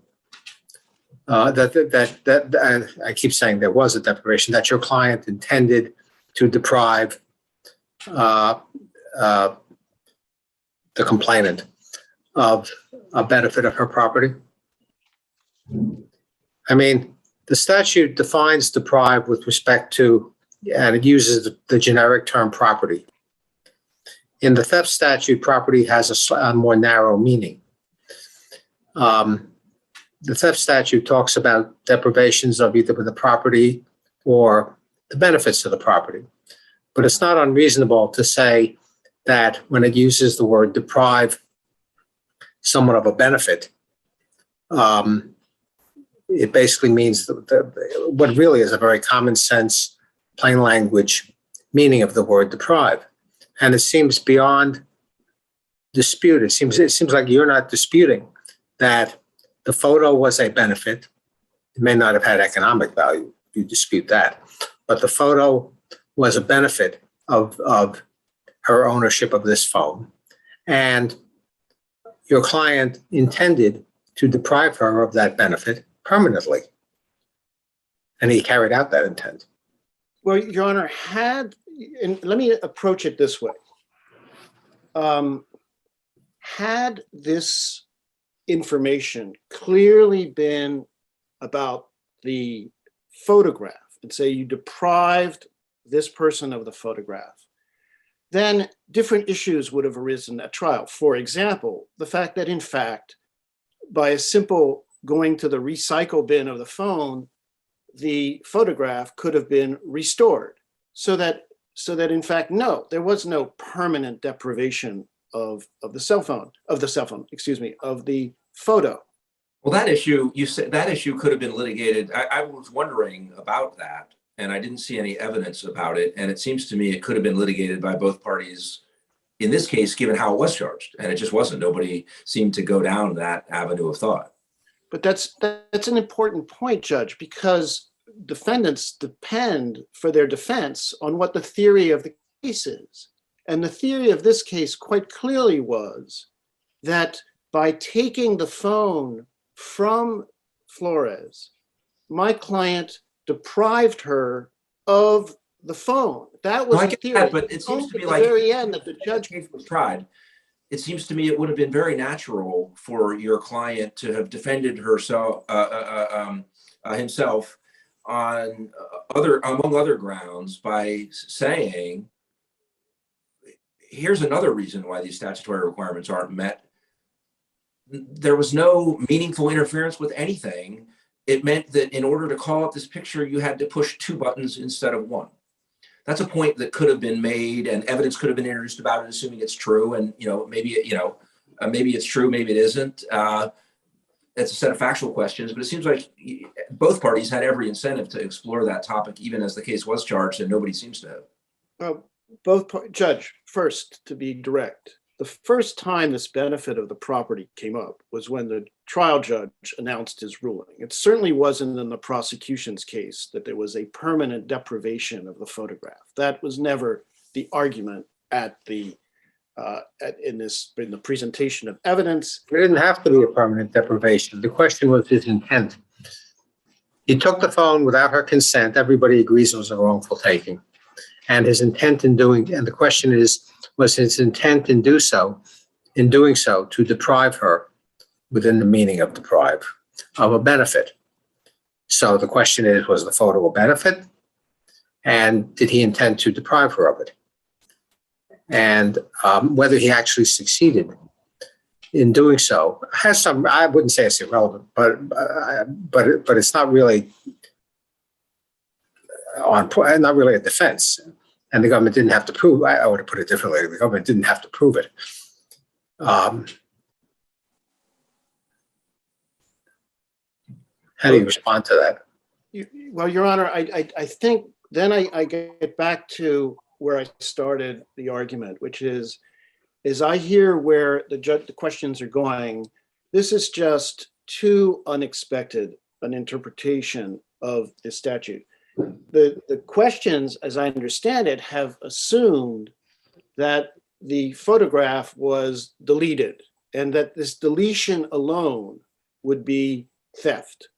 But that's not what the law says. The law says two things. First, there are statutes that can be passed for when we delete things from computers and so forth, and some states have passed such laws.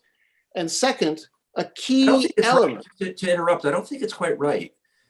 I believe that the theory of the prosecution was that the actus reus was the physical grabbing of the phone. And the rest of it is all intent. And the question, and so the issue is the intent to eliminate the data on the phone that reflects the photo, if such intent were proven, is the requisite intent. That was the theory. I don't think it was just that the deletion of the data itself was theft. It was if you grab someone's phone, you therefore have, wrongfully obtained it. You've committed the actus reus of theft, as the statute defines it. And then the issue is like, with what intent? That's right. And staying with intent, one key element of intent is the intent to keep it for himself. I'm now reading from the Cash case and the Cannon case. And well, that's obviously not right. For some of the theories of deprivation, that's not required. You can dispose of the property. So if I grab someone's phone and then I throw it into the bottom of the ocean, I'm not keeping it for myself, but I clearly committed theft. So it's not under all the different permutations of the combinations of mens rea and act, whatever the plural of actus reus is. Intent to kind of get the benefit of it myself is not a sine qua non of it. It's sometimes it's part of the necessary path, but it's not always.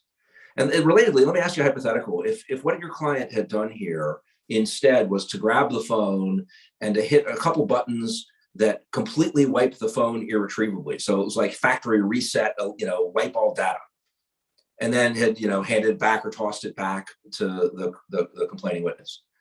Is it your view there would be no deprivation in those circumstances? There would have been no intent to deprive because there was no deprivation? Well, that would be a different case. And your very question highlights the importance of being clear of what the theory of prosecution is here. Because I'm quite clear it's a different case. I was interested in your answer, though, about how that different case should be resolved. If I may, Judge, I think I can, by addressing the first point you made, answer the second, which is you pointed out that there is a different subsection of the deprivation statute that addresses disposing of an object, throwing it, as you said, in the ocean.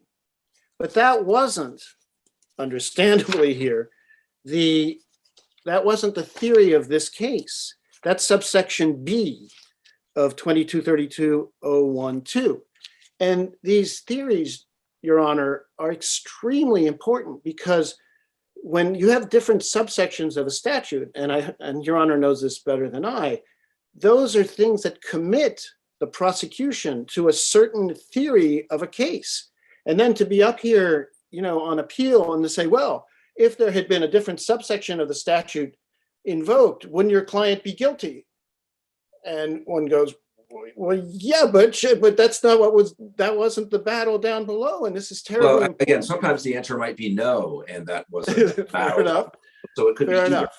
But I would agree that someone who tosses someone's cell phone into the ocean is exposing himself to criminal liability. Sections that were pressed here, do you think it would be a violation of the theft statute if the facts were the same, except that all of the data from the phone had been wiped permanently? I agree in theory, absolutely, that kind of conduct can be theft. That's clearly a deprivation, actually, of a substantial portion of the value of the cell phone. So that's clearly theft. Was that charged in this case? Was that prosecuted in this case? Was that even the evidence in this case? No. Before you sit down, may I just ask you about another issue? I take it that at trial, your client testified that he believed he was authorized to take the phone and delete the photo by his manager, or whoever it is who runs the place, by his manager at the bar. Did he ever argue to the judge that he therefore did not have the requisite mens rea, however unreasonable that belief was? The judge clearly thought it was not a reasonable belief. But did he ever actually argue, and did he request a finding by the judge as to whether, however unreasonable it was, he did or did not honestly believe that? Yes, Your Honor. I think that was, if one reads through the transcripts, that was his defense. He testified to that. That was his attempted defense. See, my thinking is the evidence clearly was sufficient to, if necessary, for the judge to conclude that he did not, in fact, entertain that belief honestly, and that it was not a reasonable belief. And so I think the evidence was sufficient to sustain the conviction. It could be argued that he, however, and I'll be interested in what the government has to say about this too, of course, it could be argued that he honestly, genuinely believed that he had the authority to do this, and that however unreasonable that belief was, if he had that belief, then that is a defense. I'm not sure that's true either, but I'm just wondering the extent to which this was argued. He didn't, it seems to me, request a specific finding by the judge on the point. And so that may be enough to prevent him from obtaining, given what I take to be the sufficiency of the evidence, that may be enough to prevent him from obtaining relief on this basis. But I'm wondering what your take is on that. Well, my take, Judge, being as I started out, being very much aware that judicial crime creation is a thing of the past. Well, let's assume I believe that there's a crime here that's been created by the legislature. But Your Honor, the reason I bring this up is that very credibly at sentencing, if you'll indulge me for a second, the defendant said, listen, I'm sorry, I had no idea this was a crime. And well, what he said at sentencing is of no particular, I don't think, has no particular value. That comes too late. The question is what he said at trial. Well, he said his trial is consistent with that. He was under the impression that, having been told by the manager to delete photographs from cell phones taken at the club, which I found credible, that he was authorized to do this in this situation. All right, fair enough. Go ahead. So let's assume he believed that. Let's assume he honestly believed that. Do you think that is I guess the first question is, do you think that's a defense? Assuming the trier of fact, credits that he believed that. Do you think that's a defense to theft? I think it goes to his mens rea. Yeah, was he intending to steal, to commit theft? No, he wasn't intending to commit theft. He was intending to do his job. He was intending to deprive prior fact would take that into account. All right, well, let's see what the government has to say. I'd just like to ask Oh, I'm sorry. one question. Go ahead. The trial court said that the appellant deprived Flores, and this is, I think, the quote from the ruling, of the ability to store digital images, including the photo that she had just taken. And on the facts of the case, there was no deprivation of the ability to store images, including the photo. It was just the inability to store that photo. And it really shakes down to a prosecution for stealing that photo. And I'm just wondering if that's inherent in the argument that you're making, and that they weren't charged with stealing the photo. Yes, I mean, yes, Judge, and you're right, as I understand your question, Your Honor, that the Superior Court overstated the extent of the deprivation here and was trying to push the case towards the hypothetical situation that Judge McLeese was asking about earlier. But we're just dealing with, as I can tell from the record, a single photo and not disabling the phone in any way. Thank you. All right, thank you. We'll give you a few minutes in rebuttal and let us hear from the government. Thank you, Your Honor. Good morning, and may it please the court. My name is Dan Lenners, and I represent the United States. The trial court committed no error when it found the defendant guilty of second-degree theft based on the fact that he had permanently deprived the victim of a benefit of her cell phone, which was the existence of a photo of the defendant on that phone.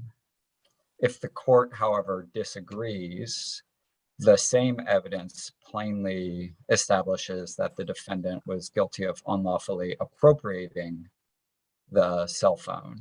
Was that argument made to the judge? This distinction between deprive and appropriate was not made to the judge, Your Honor. The way the trial shook out is that the parties had closing arguments in which they made factual assertions based on the evidence at trial. There was a break, an overnight break. The trial court came back to announce his ruling, and he said he had gone back to look at the information, saw that it charged theft of the cell phone, not of the photo, and then read from the statute and focused on the deprive prong. Neither party thereafter pointed the judge to the appropriate prong. But it seems like, nor am I right, did either party kind of spin out in the details of the statutory language an appropriation theory, pro or con, in closing arguments. Is that accurate? Based on my vague recollection of the closing arguments, Your Honor, I think that's right. I don't think any of these details were elucidated before the trial court. The prosecutor in closing arguments said that the court should find the defendant guilty of stealing the phone or the photos based on the fact that he had taken the phone, deleted the photos, and tossed it back at the victim. Is your appropriation theory, just to understand conceptually what kind of an argument you're making here, is that essentially a harmless error argument, which would be the trial court as finder of fact explained one theory of guilt.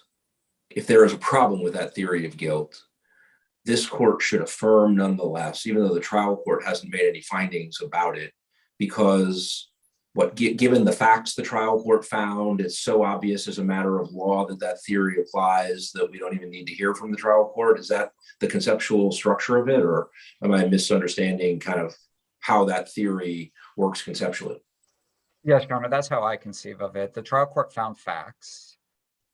The application of the law to those facts is done de novo. So if the court found facts sufficient to support guilt on an appropriation theory, but instead pointed to a deprivation theory, I don't see any legal impediment to this court finding that error to be harmless by saying, we apply the law de novo, and doing so, interpreting the statute, this was an appropriation, and thus the facts as found by the trial court, which the defense does not dispute for purposes of appeal, also lead to a finding of guilt on that alternative legal basis. shifting to the theory that the trial court actually did rely upon, you identified the trial court's theory as that the defendant's conduct permanently deprived the victim of a benefit of the phone. Am I right in thinking that when you just described the trial court's theory, it relied on the word permanent? Yes, Your Honor. And what was the evidence that the photo was permanently deleted?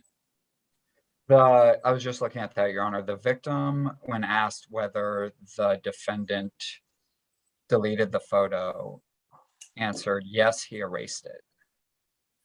And that at the very least suggests it wasn't merely sent to a separate folder on the phone, but that it was erased from the phone entirely. That's what the trial court. Well, erase is kind of a metaphorical term, I guess.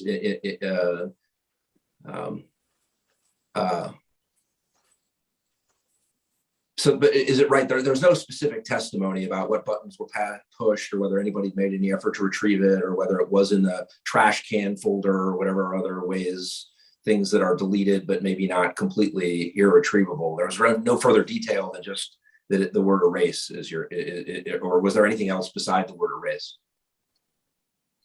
Not something I'd focus on prior to argument, Your Honor, but in word searching the transcript from the December 11th trial right now, that was all I saw. Don't get your way. The victim testified that he had erased it. The parties plainly proceeded under a theory that the photo was permanently gone. The trial court made that finding, and the defense has not challenged that on appeal as plainly erroneous or in error in other respects. So I think the way the case is teed up for this court is on the correct or presumably correct finding that the photo was permanently erased and thus that this benefit of the cell phone was permanently withheld from the victim. And can you help work through the statutory language on the in another respect? The trial court seems to think that you violate the theft statute if you deprive the owner of property permanently deprive the owner of the property of a benefit to the property. That seems to be like those would seem to be the keys in the trial court's view. And that seems to leave out the somewhat complicated definition of deprive that seems to impose some other complications that don't fit very well with the way the statute is worded. So is it your view that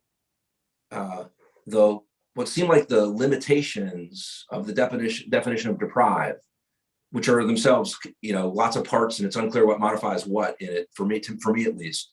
But I mean, do you have to meet some subset of the language of 22-3201-2A? And if so, can you show me which of the component pieces do you think was proven here? I'm going to try to answer that question, Your Honor, but it may be somewhat indirect. I don't think that the defendant has to permanently deprive the victim of the property in its entirety. Well, the victim doesn't have to actually do any depriving. The victim just has to intend depriving, as Judge Glickman pointed out. So it's not an actual deprivation is definitely not a requirement. But you're saying there doesn't even have to be an intent. There doesn't have to be an intent to permanently deprive of the property. Of the entire property. That's true. There only needs to be an intent to deprive. If we're talking about permanent deprivation, an intent to permanently deprive of a benefit. Because how do you parse that with the language of 2A? That's the part that I'd like concrete assistance with. Because if you require the permanent deprivation or permanent withholding of the property as a whole, it would render the language of 3211B1 right to the property or benefit of the property irrelevant. Is that a way of saying you can't, but you think we should ignore the requirement because it would make some other language a nullity? Or I think that when constructing statutes as a whole, the court attempts to construe them so as not to render any language nugatory. I get that thought, but just I'm just trying to make sure I understand your point, and I don't want to summarize it unfairly. But my request was, walk me through how the theory of permanently withholding a benefit of the property fits with the definite intent to do that, fits with the definition of deprive in 2A.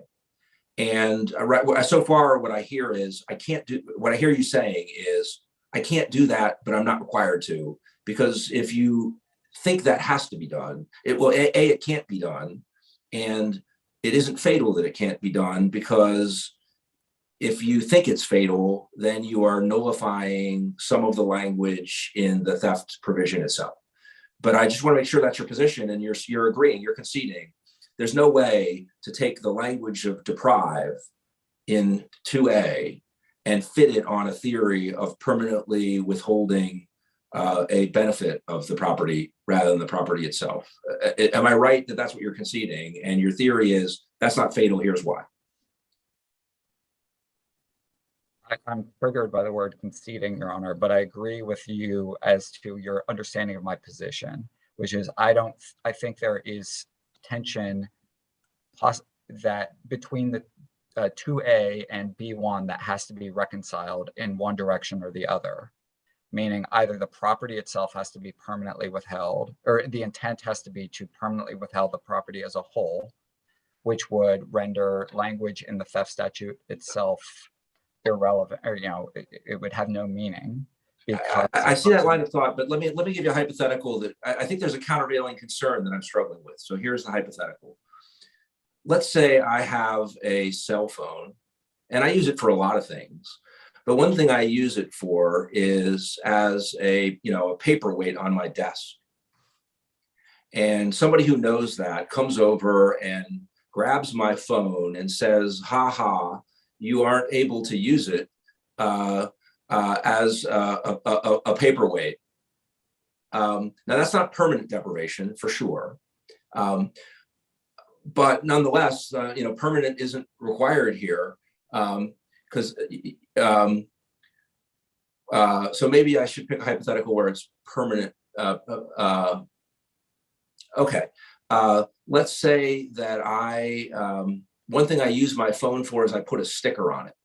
I really think it's fun to have stickers, and somebody takes my phone, pulls it away from me, and puts some sort of coating on it so I can never put stickers on it again.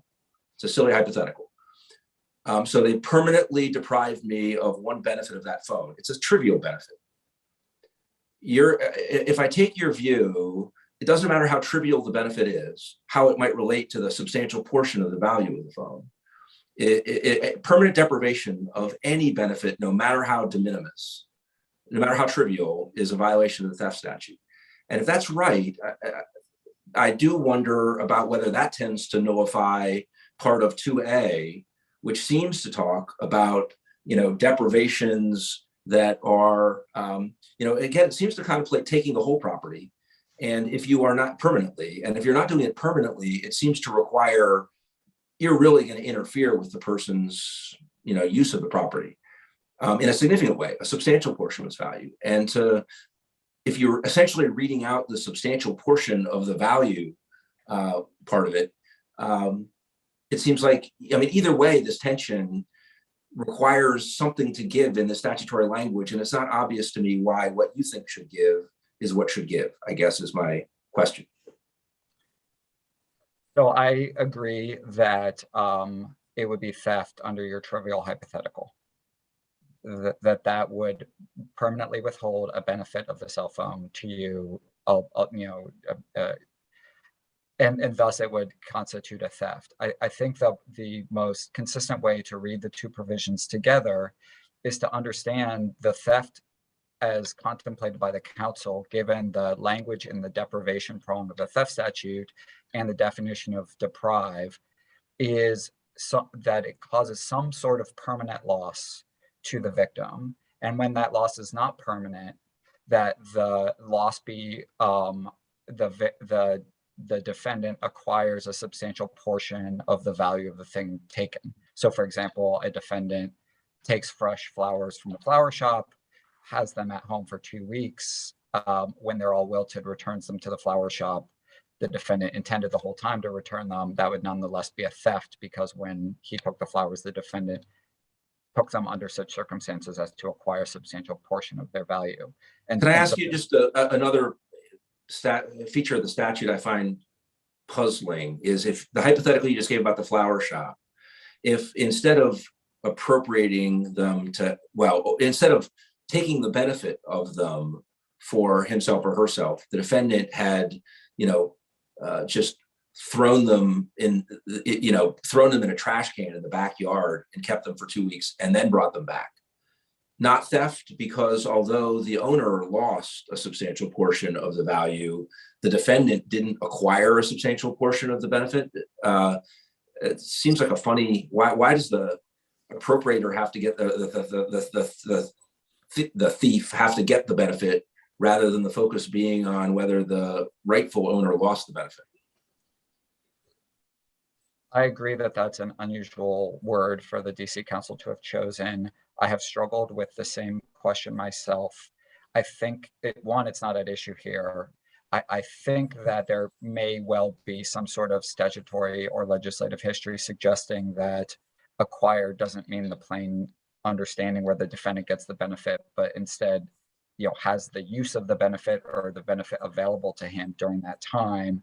Because my understanding, based on Lefebvre and cases from other courts and the model penal code, is that this language is intended to address a scenario such as I described, but where perhaps, either the flowers are put in the trash can or it's fresh strawberries that are taken and they are returned inedible, but not eaten.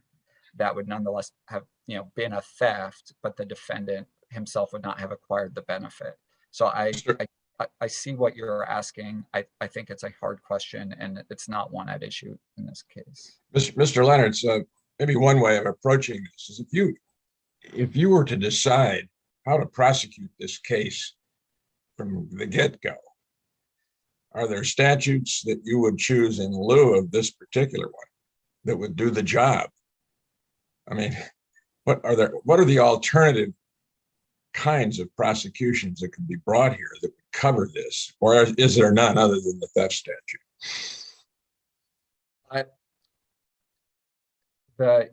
I'm not sure what other statutes would cover this this conduct. Perhaps destruction of property, although I haven't thought about it hard.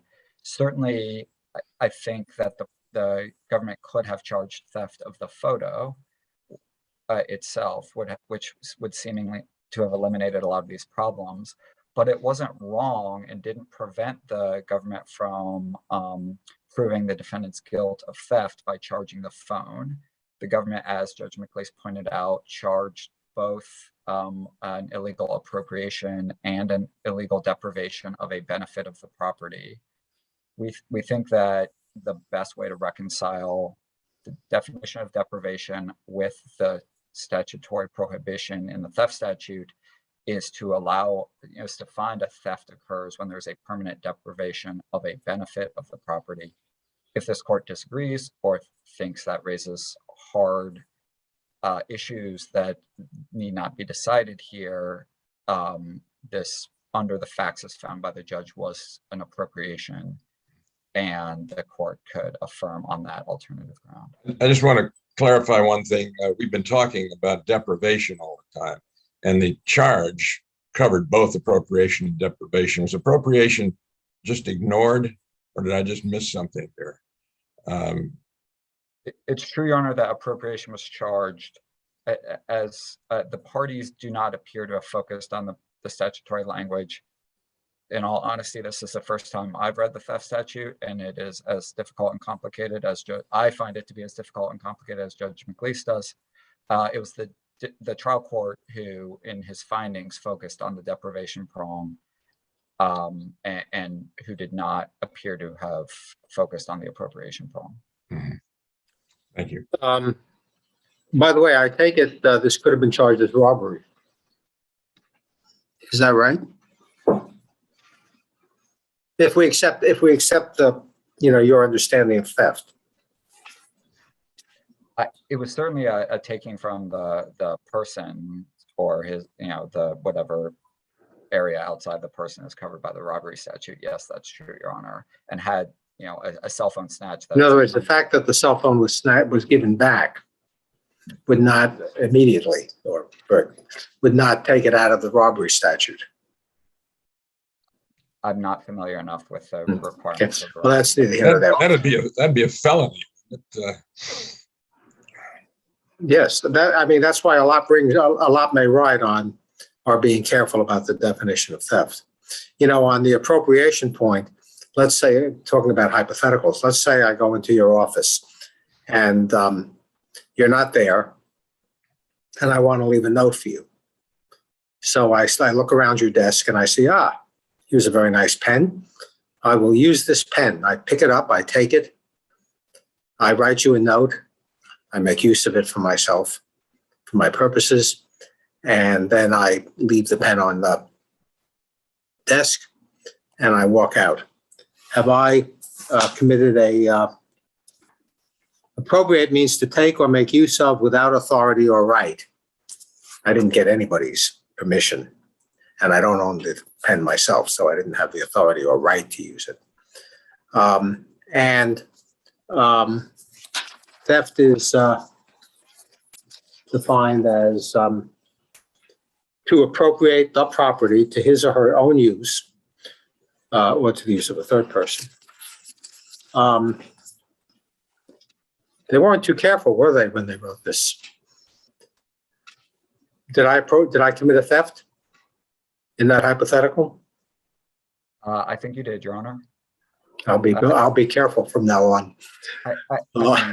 There is of course room for prosecutorial discretion in all cases and in all statutes. Yeah, as this court, that's right, and that's worth bearing in mind. And as this court recognized sitting on Bonk in Byrd, the theft statute is an expanded definition of the offense that transcends the traditional and everyday concept of theft.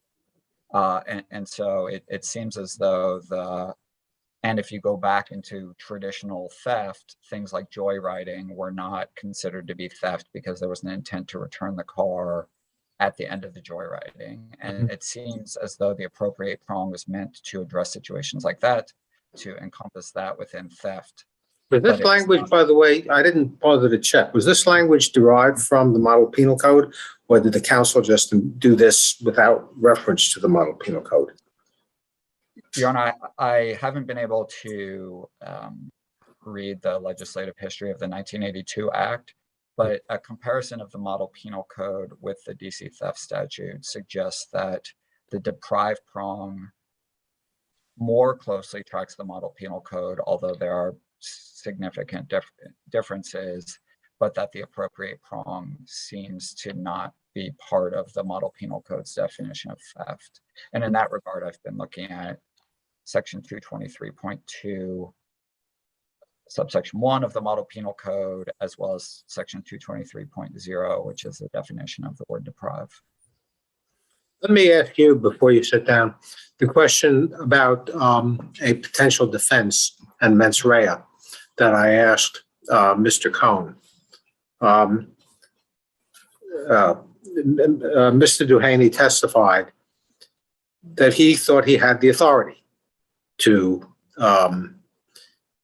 take the phone away from her, to remove the photo, and he thought he got that authority from the manager. And he sincerely, let's assume he implied he sincerely believed that. Now, if he had that belief, in fact, however unreasonable it is, would that be a defense? No, and I think for two reasons. One is that the without authority or right language only applies in the definition of appropriation. So it would not be a defense to deprive. This whole mens rea thing comes from case law that doesn't quite track the language of the statute. I agree with that, Your Honor. Yeah.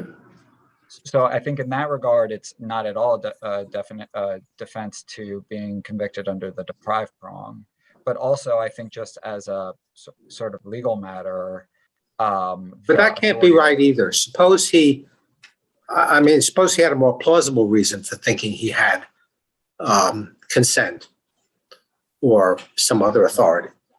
This sort of thing does come up. I mean, you have unlawful searches and seizures by police. They think they have authority to take some property away from a defendant, and they really don't. So you can imagine all sorts of hypotheticals. It's got to be the case that there's some mistake of fact, even if it's only a sort of a mistake of fact defense, that it has that it exists. Don't you think?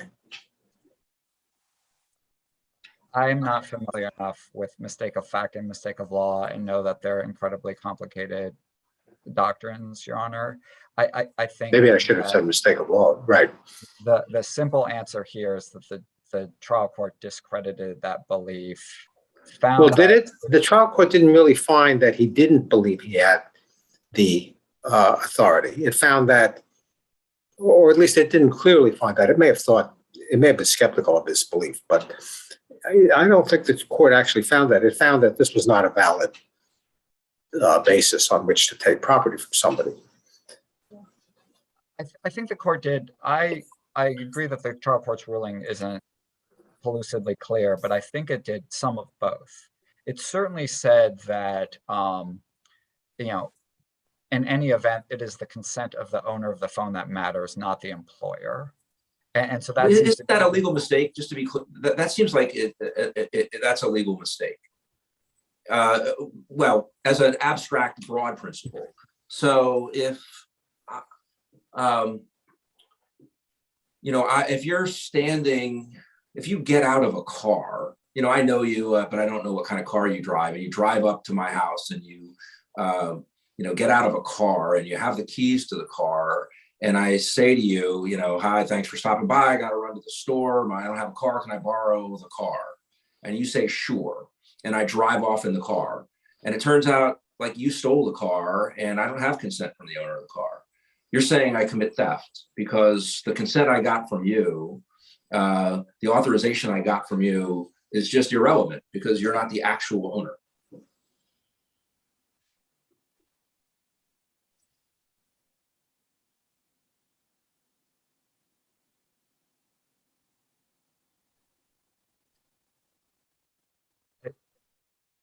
I don't know the answer to that, Your Honor. I'm looking again at the statutory language. It seems to me that that's where a mistake of fact or mistake of law might come into play. And so, maybe it's right. And ordinary principles of mens rea under common law statutes would tell you that there would be a defense in those circumstances. If I tried to make my hypothetical or it was reasonable for me to believe that you had authority to let me use the property. And so I didn't do anything that anybody could have made that mistake. And ordinary principles of kind of common law mens rea would say that's a defense. Now, maybe it's true that this statute, among the other things that it did, meant to broaden theft, to make it a strict liability offense by, even in circumstances where everyone would agree what I did was perfectly reasonable, it's now a crime. Maybe. I'm doubtful that's true. In any event, it certainly doesn't seem to me obviously true. I think that the reasonableness there is the key. It doesn't seem legally reasonable to say that a bar owner can tell bouncers that you may snatch people's cell phones out of their hands and manipulate them to delete photos. I don't think anyone thinks that's reasonable and something that bouncers are allowed to do. But even on the facts of this case, what the other thing the trial court discussed as part of its factual finding was that what the bouncer testified to the defendant was that he had been told that this was a safe space for women and that you didn't want men taking pictures of women without their permission, and that thus he had sort of this authority to take the phones from those men and delete the photos. Even if that's a sincere belief, this is not that circumstance. He wasn't protecting a bar patron from a creepy dude. He was, furthering his own interests and not having allowing the victim to have a photo of him that she wanted to use to press a claim or to argue her case. Yeah, that's an argument. You're basically arguing that if he had that belief that he was authorized to do this, it was an unreasonable belief for him to have. Is saying that enough to say that therefore he does not have the defense, even if he sincerely and in good faith believed he had the authority? I think I'm saying two things. One is the authority that even if he sincerely believed he had his authority and that the authority was reasonable, that belief was reasonable, that he didn't have authority to do what he did. He was given different authority. And that's what the trial court seems to have been saying in its findings of fact when it was describing his testimony and saying that this is different, that this victim wasn't creating any kind of disturbance, bothering the customer, or creating any safety issues. So the trial court seems to have been saying that there's both a disconnect between what he says he was authorized to do and what he did in fact do.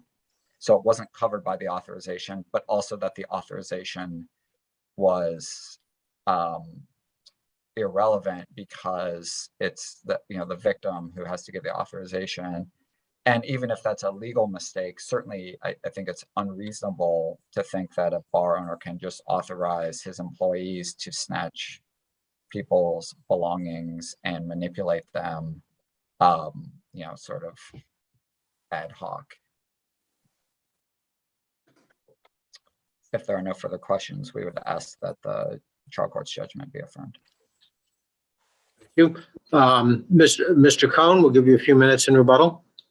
Thank you, Your Honor. I would like to say a few words about appropriation, but first I think I want to turn to what Judge McLeese at least made me understand during this argument, which is that when the definition of deprive at 3211AA requires a showing that a substantial portion of the value of property has been acquired wrongfully, that says a substantial portion of the value.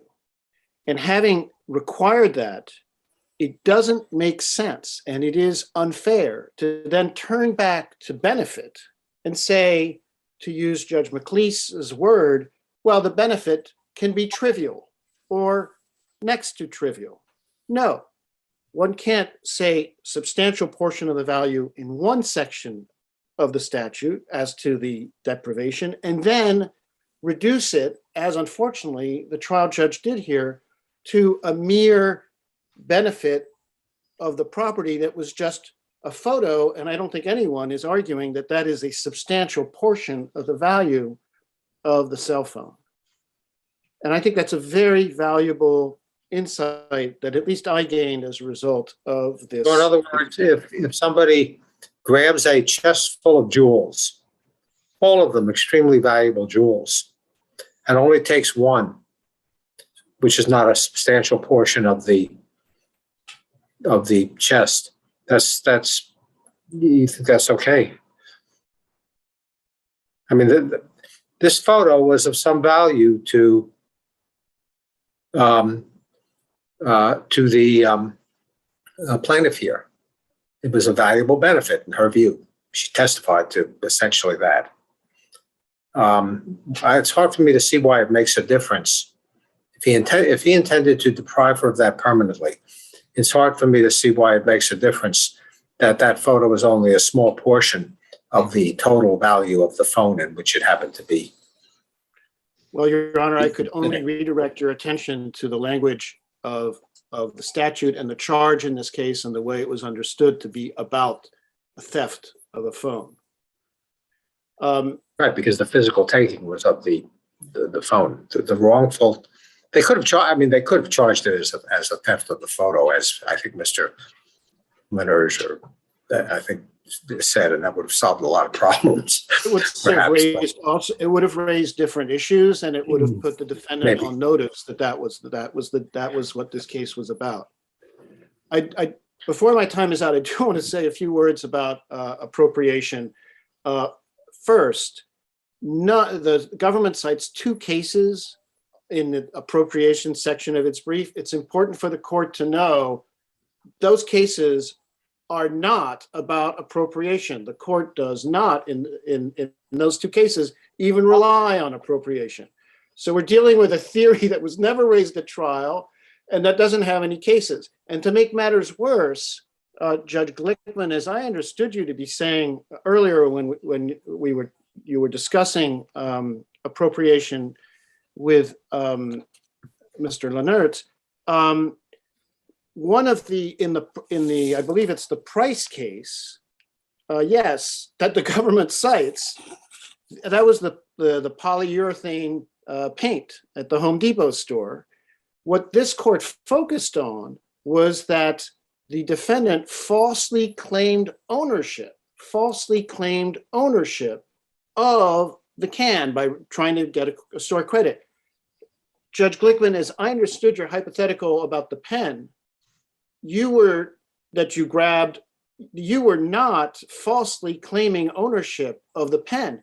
That was not appropriation. My client is not guilty of appropriation. He is not falsely claiming ownership of something. Appropriation, which there's very little case law on, and certainly none in this case, but it's been presented to the court. Appropriation is like plagiarism, is falsely claiming ownership of something for yourself.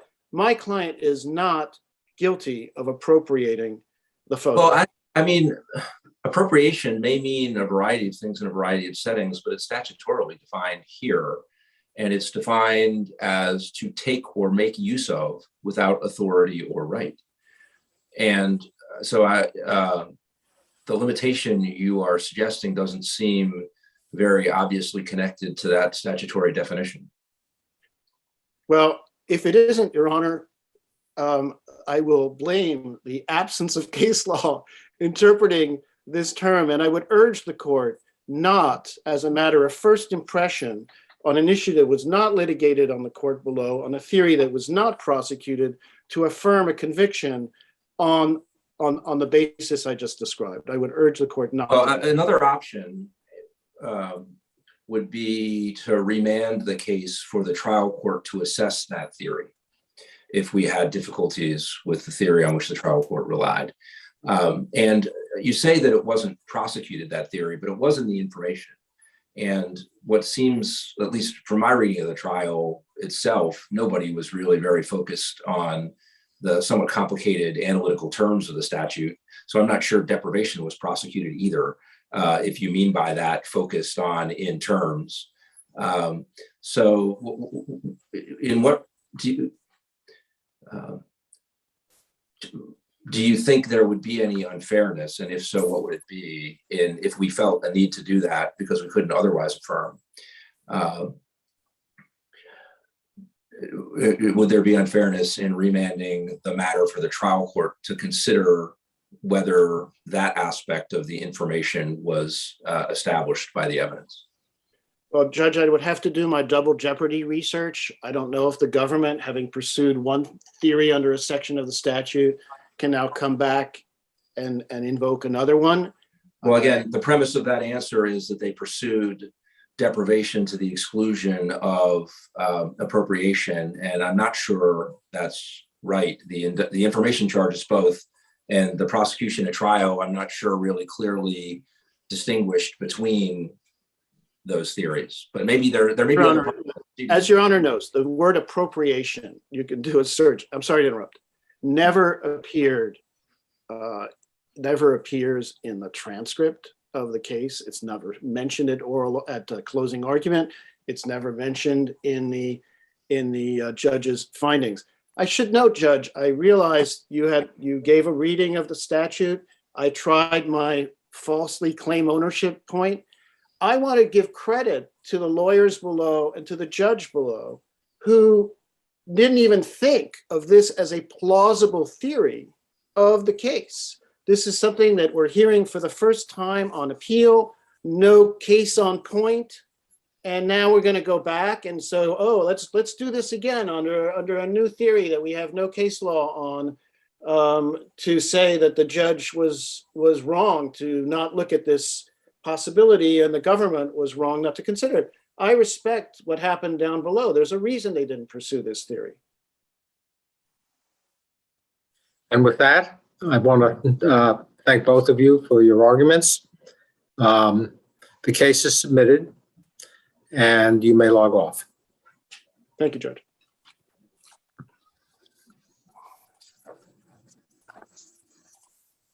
We'll call the third case on the calendar, Donovan, Washington versus United States.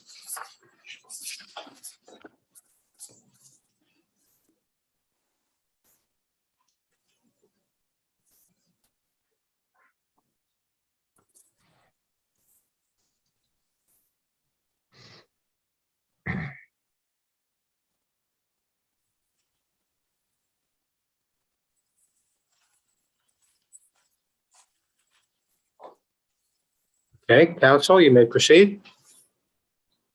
Good morning, and may it please the court. Casey Bridges on behalf of appellant Donovan Washington. I'd like to reserve 2 minutes for rebuttal. The evidence in this case fails to establish reasonable articulable suspicion for 3 reasons. First, and most importantly, the record here uniquely demonstrates that the officers could not reasonably infer consciousness of guilt from Mr. Washington's flight from police because the crime suppression team's routine aggressive treatment of men at the Geraldine prompted men there to typically respond to police by exhibiting behaviors that objectively signal fear and avoidance, spontaneously indicating submission to suspicionless searches or running away entirely. Under these circumstances, the third argument. Under these circumstances, flight, even headlong flight, is so freighted with the understandable desire to avoid the crime suppression team for innocent reasons that it doesn't carry a significant implication of consciousness of guilt. Second, the high crime area testimony in this case was exceptionally weak and added minuscule to no value to the flight evidence. It was even more conclusory, unspecific, and unsubstantiated than the testimony deemed to have little to no value in the recently decided Mayo, and the government failed to articulate any nexus between their observations of Mr. Washington and the specific crimes purportedly endemic to the Geraldine. And finally, even setting aside the paltry high crime area testimony and the officers' heavy-handed tactics at the Geraldine, Mr. Washington prevails under Posey because there were no other circumstances on the record that indicated his guilty conscience.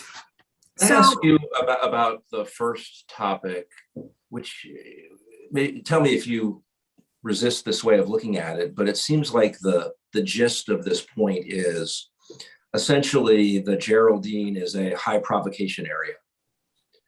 So whatever you might attribute to flight in other places, the circumstances of prior law enforcement in the area mean that a reasonable officer can attribute less suspicion to flight in and around the Geraldine. Is that essentially the gist of your point?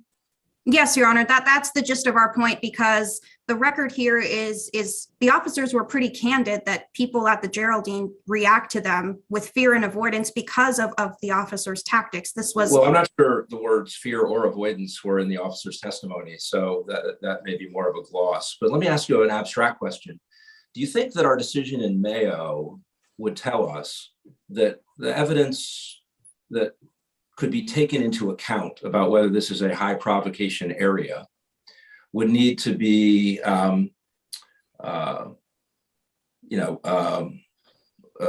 objectively substantiated and sufficiently particularized? Do you think those same standards about kind of when a meaningful contribution will be made by information about prior law enforcement activity in an area that was applied to high crime area evidence would apply also to high provocation area evidence? And if not, why not? Your Honor, I don't think that Mayo necessarily makes that point, and I'm not sure that I think that would be the way to look at it. I mean, when we look at what flight means, what we're looking at is what an officer can reasonably infer about what's going on inside a person's head. This is, I mean, it's necessarily going to include what officers have done at a particular place in the past. It's going to include also the common sense inferences that we recognize as a society. This is something that our cases have been recognizing repeatedly in binding precedent for in the past few years, that reasonable officers will recognize, based on the fact that they're reasonable people who live in our society, that the cultural and national conversation about relationships between police and people who live in heavily patrolled low-income minority communities is a fraught relationship. And people who live in those places don't like it when the officers come around, because when the officers come around, the officers don't let people there go about their business. I get all that, but I guess the question is, if we're trying to figure out, okay, how much is the suspicion that otherwise might be attributable to flight diminished?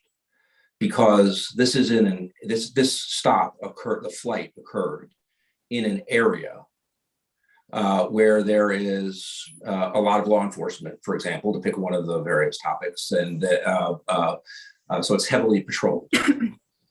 Do we have to have concrete definition of what the area is for that point to be meaningful? I mean, I think that if you have a concrete definition, such as here, where it's the Geraldine apartment specifically, I think that does that has more value in terms that will lower the amount of probative value from the flight that you can draw when you do have a specific place. I don't think that's necessarily necessary, and I can't comment on what would be the statistical or numerical basis that would need to be there. I mean, again, this is about reasonable understanding of human behavior. I don't think that can necessarily be quantified. But when we do know that this is a specific complex where officers have routinely used specific tactics, their tactics there, they were perfectly candid about what they do to people there when they search. What are the, could you clarify that for me? That seems to me important. The mere fact that it's been heavily patrolled cannot possibly be enough, it seems to me, to leap to the conclusion that flight has no or too little probative significance. It must have something to do with how the officers routinely have or consistently, or pick your adjective and adverb, have actually behaved when they were patrolling that particular location. And it's a little unclear to me what evidence there really is that the officers patrolled it routinely, regularly, in such a way that they should expect that people will flee them when they come, not because those people have a guilty conscience or know they're guilty, but because those people just don't want to be hassled and abused and harassed any further. So what evidence is there of prior hassling, abuse, harassment in this record? Judge Wiley, I'll start with the officers' tactics and then the people's typical reactions. So the officers testified that going to the Geraldine was part of their normal everyday operations. They don't say exactly how much they go there, but that it's something they do with some amount of routine frequency. Then they testify that when they go there, and this is Officer Bewley, I don't have the exact page number in front of me, but what he says is, commonly, when they're searching men for guns and drugs at the Geraldine, they do to them what they did to the man in the blue shirt in this case, the innocent man.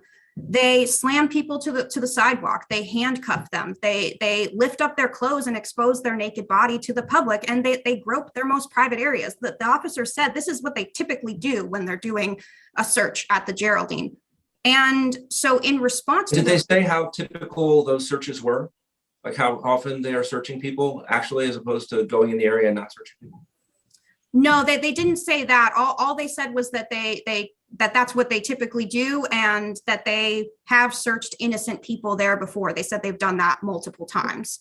And just to be, again, one of the things that puzzles me, and I was a dissenting judge in Mayo and didn't so much agree with the approach that the majority took about what I took to be a kind of rigid requirement about the quality of the evidence of high crime area. But you're saying today about what prior enforcement in the area, that the officer's testimony that kind of they went there frequently, even if it's not quantitative, and even if there aren't statistics subjectively verifying it, are things that we should give meaningful weight to in assessing how much suspicion to attribute to the flight in the circumstance of this case. But am I right that your understanding of Mayo is that we should not give appreciable weight in determining whether what degree of additional suspicion arises from prior criminal activity in the area to testimony that isn't statistical, isn't objectively substantiated about officers saying, yeah, there was a lot of crime there. Am I right that there's for reasons that may not be clear, you think that whatever Mayo requires as to high crime area doesn't operate in the same way with respect to the quality or type of information that bears on the degree of suspicion to attribute to flight that occurs in a particular area? No, Your Honor. I don't think that they're the same analysis at all. I mean, high crime area is sort of it's a different question. It's about like whether an officer could, or whether a court, so to speak, can objectively assess whether the officer's, determination that something was more suspicious because of the location was actually based on sort of the objective reasonableness that the Fourth Amendment requires. But when we're talking about inferences that officers can glean from human behavior, it's not the same question. And the fact is, when we're talking about like how frequently the officers go there, what we're really looking towards is, do the officers, based on the tactics they've employed there, recognize that and would reasonably recognize that people there are afraid of them and don't want to talk to them. And the record here, it just shows that so clearly, because the officers testified that when they go there, people typically react to them by either submitting to a suspicionless search or by fleeing. This was what you said. What was? Could you give me the exact testimony about how frequently people flee? About how frequently people flee? There's their no experience when they go in that area. The exact test, or that's how people react. So it's the transcript site. I think this is 77 to 80. There's a sequence of reactions. So the defense counsel is discussing, when people go there, they typically raise their arms in a T. When you go there, people typically lift up their shirts. And so then I think it's on page 79, the defense counsel then goes through the sequence of the typical reactions that people exhibit. And the officers, they lump in flight with the submissive reactions, indicating that the officers think— Show me, what page are you on now? Let me make sure I'm on the right page. So this is page 79. And so the defense counsel begins, it's typical when you're at the Geraldine complex for individuals, men, to have that reaction. And that's the reaction of lifting up their shirts, because that's what she'd been referring to before. And then she goes into the sequence of the other, all the reactions that people have, and quote, in response to the crime suppression. Although the word typical isn't, so the next question is, so one reaction that men might have is X. One reaction is that they might do something else. And then another reaction. So I'm a little unsure that supports a conclusion that flight is typical, as opposed to lifting a shirt is typical. And other reactions are, opening up your arms and getting out of the area. Getting out of the area, of course, not being, and to run, sure, that's a reaction. So I'm a little unsure about the extent to which the evidence supports the adverb typical as applied to flight. I mean, Your Honor, the way I read it is that they're talking about the sequence of typical reactions, but it's also, it's important that officers do observe this reaction. They know it happens. And regardless of necessarily the frequency of that reaction, we argue it is typical, but regardless of the frequency of that, they know that it occurs, and they know that it is occurring in response to their tactics. And what is the evidence about the extent to which, when people flee in those circumstances, they are in fact innocent? So that the officers don't give us any testimony on that question. They don't give us anything to go off of, other than that they do search innocent people. We know that happens, and we saw that happens on this record, but the officers didn't testify. Well, to be a little precise, we know that they searched someone and didn't find anything on that person. Yes, he was not arrested. Nothing happened to him. That's a testimony. Right. And this is a recurring issue in Fourth Amendment law, so I don't mean to suggest it's a particular problem with your argument as opposed to a cross-cutting area I have a hard time understanding. In trying to figure out as what is treated as a question of law for this court, although it's also a question of evidence that people try to litigate at trial, how suspicious flight is in these circumstances. And try to assess the point that given the relationship between law enforcement and communities of color and current situation and prior law enforcement in this area, how suspicious is flight? And we're supposed to use, in part, consider a testimony that's elicited on the topic, and in part use common sense about what we think and what we think officers reasonably ought to think. I mean, what common sense should I have about how often innocent people flee out of concern about improper law enforcement conduct? I mean, I have to confess, I don't really have a very good sense of how often that happens. I don't feel like I have good common sense on it. I absolutely believe it happens, but I don't feel like I have good common sense on the topic. What do you think my common sense should tell me, and what do you think reasonable officers' common sense should tell them on that topic? I mean, I think, Your Honor, I want to refocus the issue a little bit, because to be clear, what our cases require is not any sort of quantitative, this is how often people flee and officers should know that. What our cases have said is that when there is evidence on the record that officers have done something that would make it apparent that the person has a reason for flight that is not for a guilty conscience, this is Mayo, Miles, Pridgeon, then the flight is less suspicious, and it depends on the amount of provocation. And so the question is really not like, how often do innocent people flee? The question is there something on this record that would make it apparent to the officer that there's another explanation for the flight? And if so, how strong is the record on that point? And we think that our record is extremely strong on this point, and so that the case law is not requiring this sort of quantitative, I think, theory that you've posited here. And I don't think it could. I mean, I think that this is sort of what Wardlaw recognized when we're talking about common sense inferences about the human experience. We're not always going to be able to quantify that, but we are going to be able to look at the context in which something occurs, whether Well, this is why, Ms. Bridges, if I may, this is why I asked you about what the evidence was of the police behavior in the past. And your response has been to tell me not about the police behavior, but about certain reactions that people have had to it. The inference, and you're asking me to draw the inference that, well, if people had these reactions in the past and at this time and at this particular occasion, then that must mean that the police have been behaving in a harassing, abusive way, as opposed to simply enforcing the law, and people against whom the law is being enforced don't particularly like it. This is, I mean, if I could imagine, for example, bringing in witnesses who would say, listen, we live at the Geraldine. We're there every day. We see the police come all the time. Let me tell you how they behave. And you'd have witnesses reporting, as it were, all sorts of abuses of stop and frisk and so forth. Maybe there are other ways to prove it.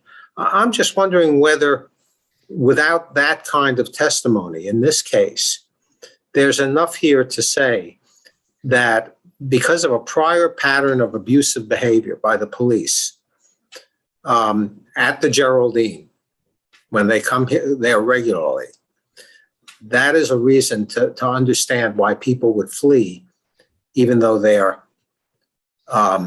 not guilty of anything. Yeah. So I don't mean to say that the evidence of how people react is not, relevant. But I just wonder how far it goes. Yeah, no, let me concretize that for you, because that's an important point. That, to be clear, what the officers, so we're talking about both what our record shows as well as what we know about how proactive patrol teams act in DC. So first, our record is very strong on this point. The officers testify. What they do is that they arrive in mass groups. This is, 3 to 4 cars. The officers stop their cars. They all get out before the cars even stop, and then they fan out. And what the officer does state is that they're going to ask everybody there for consent to be searched. And then the officer actually, that was Officer Bewley who said that. And then Officer Ewing demonstrates that this is what they're doing. He walks up to the man. This is the man who is in the gray shirt, and he puts his arms in a T. And we can't. The man who he walks up to puts his arms in a T. It's not like Officer Ewing pushed him against the wall and said, "Get your arms up." No, I mean, if all we have is the police are proactive in an area that they believe, rightly or wrongly, is a high crime area. And by proactive, it means they arrive there every day in force. They roam around, they talk to people. They ask them if they have guns. So far that, I can understand that's annoying, but that is not the kind of, in and of itself, behavior that is that I think a court could say rises to the level of harassment and abuse, such that it would explain why people are fleeing. And in fact, I mean, that's what that may seem unduly head in the sand, because one reads and has reports of all sorts of behavior that transcends that. But we have to look at this particular episode.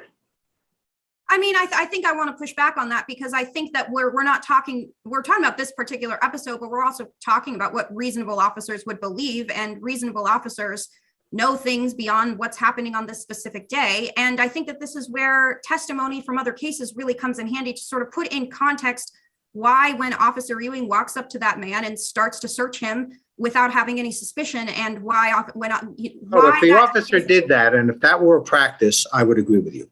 If you have evidence that officers come there, go up to somebody, the person says, "I don't have a gun on me," and the officer, for no good reason, frisks the person or puts the person through all sorts of humiliating, actions. If you have that evidence, that to me makes a very good case for disregarding flight. I agree with that. And what I meant, but it's not clear to me we have that here. I mean, Your Honor, I think that we do have to look at sort of the overall, like all the cases that we've had in the testimony, because I mean, this is where Judge Brown's concurrence in Gross, where she is referring to testimony, it really comes in, because what she explains is that it's not just officers walking around and asking for consent, and if people say no, they just walk away and leave you alone. Rather, I mean, what's happening, and this is what we know based on, our common sense inferences and the testimony in lots of these cases, is that what's happening to people is officers come up to them, officers ask them for consent, but if the people do not give consent and they don't submit to a suspicionless search, because again, there's never in these proactive patrol teams particularized suspicion. It's a numbers game. They're going up to everybody. They're asking everybody these things. And then Ms. Bridges, excuse me, let me just ask you this. Instead of using a jump out squad, cars pulling up, a lot of dust flying, however you want to characterize it, the police send 3 people down instead of 7 or 4. They meander, walk up, chat with people, this, that, and the other. But in every instance, they ask if they have a gun. Is that the approach that you'd have them take, or not ask everyone if they have a gun? I mean, what kind of police directive as chief would you give that would eliminate the kind of reactions, the kind of offense that people take from this, and yet would be a useful law enforcement tool? Well, I mean, my response to that would be that when officers are doing this, when they're going up to everybody and asking everybody, I mean, essentially what they're doing is they're acting, this is Judge Brown's words, a roving roadblock. They're not acting with specific or particularized suspicion of a particular person having a gun. They're just your point is even if you eliminate kind of a snazzy way of arriving, you'd see in the movies, and just have police come along, even just one at a time, just ask people, because they have reason to believe, based on their own experience, that there's a lot of crime in this area. You'd say you just can't do that. You just can't ask everybody that. I mean, you got to have a plan that suits your legitimate concerns that you would give to the police chief. And then like Steve, my colleague Glickman here, we're concerned about how should they behave in a way that we could write so that not everything is a high crime area and so forth. Right. I mean, what you're positing, I mean, it's going to change the context, obviously.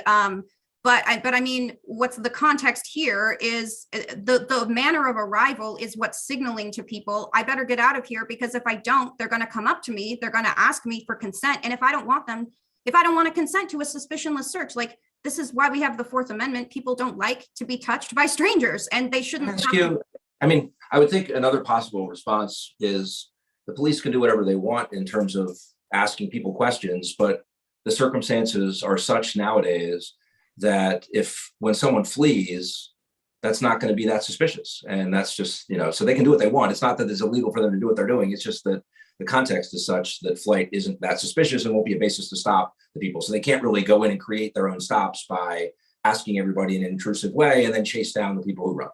And I want to, I guess, ask how far you think we can or should go with that, because some of the points you make are limited to this area and tied to this record, but others of them are not. And they are, well, we know what happens from other cases and from opinions and from common sense. And do you think it is to the point where we can and should say flight isn't really suspicious, but very suspicious anymore? It's nowhere near as suspicious as, for example, the Supreme Court treated it in Wardlow, because the Supreme Court in Wardlow didn't drill into the topic that is now front and center in Fourth Amendment law and law enforcement and community relations. And so the general interaction now between law enforcement and the community is such that any officer should know that someone running from them might well just be afraid of them and might not be innocent at all. And so flight contributes a lot less than people used to think, than the Supreme Court assumed in Wardlow. Is that something you think we can and should say? I don't think I would go quite that far. I mean, I think that what Wardlaw was saying was that flight wasn't suspicious in that context. And I think that our argument here is that when the context changes, flight does become less suspicious. And that context doesn't mean that flight is always less suspicious. Obviously, it's going to depend in some heavy part on whether officers actually treat people in a specific place or neighborhood like the Geraldine in the ways that they did in this case, and that our record so concretely demonstrates about the officer's conduct there. I mean, I think that the record in our case is part of, I mean, I think our record is built on top of newer common sense assumptions, but that I don't think that just means that Wardlaw was wrong, just that Wardlaw, the flight there looked weird because it didn't have a context that explained why a person would flee. There wasn't a record that the person in Wardlaw was in a neighborhood where they rightfully dreaded and believed it likely that officers would come up and talk to them and force them into either consenting to a suspicionless search. Well, you use the word force again, and that's where you start running beyond the record for me. And so maybe you can help me with that. But, let me ask the question this way. Was there any evidence in this record that any of the prior law enforcement activities at the Geraldine were unlawful? I'm not certain. I don't think so necessarily. Although, I mean, I will say that they do search people. They mentioned that they don't have suspicion to start patting down that gray shirt man. But I mean, setting that aside, that the lawfulness of their conduct is really not the issue. And I think Mayo recognized this, and our cases have recognized this, that it's not about whether a person believes that the officers have a lawful basis to search him. It's about whether the officers did something that would frighten him or give him a reason to run. That's not a guilty conscience. So I don't think that the lawfulness of their activities is really the focal point here of the conversation. Well, I mean, your case, it seems to me, I agree with you, it's not essential. It seems to me highly relevant. If their conduct had been illegal in previous instances, that would make the degree of suspicion that an officer could reasonably attribute to flight, if the officer knew or was chargeable with knowledge of that, I think, that would strengthen things for sure. So it seems to me it's relevant. I agree with you. It's not dispositive, but I was just trying to make sure I understood the record, because when you started talking about forcing people to do things, it sounded like you were saying the record showed that there was illegal conduct, and I was just trying to clarify whether there was or wasn't on this record. Yes, I'm more referring to what Judge Brown talks about as the foreordained outcome of proactive patrol teams coming up to you and asking for your consent is that you will be searched. It might be that you submit to the search and you do that because you're afraid that if you don't comply, it's going to be worse for you. It's going to be like it was for the blue shirt man. Or you might try to say no, but then what happens and what they do, like this was testimony from Robinson from nearly a decade ago, is that the officers are trained to hawkishly observe your reactions to their questioning in order to try to rustle up something that is going to justify having a search. And in the end, the outcome is foreordained. I think that it's shown on our record because the officers begin carrying out that plan by walking up to the first person he sees in the few seconds and asking, well, we don't know exactly what he says to that man because the body camera is turned off. This is the gray shirt man. But then we hear on the body cam him saying, I'm just going to pat you down to make sure. I mean, the implication is he asked him, do you have a gun? And the man said no. And so the officer said, I'm going to pat you down to make sure. So they're carrying out that plan. And we know that those are tactics that the proactive patrol teams use in order to sort of create suspicion for their searches. And we know that officers know that people typically respond to these tactics and arrivals with fear and submission by running away or submitting. And so because that's the context that we're in, the consciousness of guilt inference is just so diluted that it's nearly meaningless on a record like this. Now I see my time is up. We haven't really gotten to the high crime area stuff yet, but I don't know if you want me to go there or you like, I know it's been an argument for a while. What is your position that in order to justify the police behavior here, stopping Mr. Washington and frisking him, seizing him, is it your position that the government must show not simply unprovoked flight, but also that this unprovoked flight occurred in a high crime, in an appropriately defined high crime area? I mean, no, not at all. I mean, I think this is the Posey case that unprovoked flight, even if it happens in a high crime area, that's not going to cut it if the government hasn't made a connection between the type of crimes that the area is known for and the observations they're making. And I mean, but I also want to be clear that even assuming the high crime area testimony had marginal relevance in this case, it was far, far weaker than the testimony this court just deemed little to no value in Mayo. And I think I can just explain real quick on that in Mayo, the officer there, he testified that in his 3-year experience as an officer, he recovered over 10 guns in the Kenilworth area, which was the relevant area. Our testimony here, you can't even calculate a rudimentary crime rate because the officers didn't testify how many guns they'd ever recovered at the Geraldine or over what period of time. And not only that, but you can't compare that to other areas of the city to know that it's significant that the Geraldine has a certain level of crime because they don't tell us anything about other areas of the city. And that they don't provide any historical facts to underpin any of their conclusions. I may not have articulated my question well. I recognize you think that in some circumstances,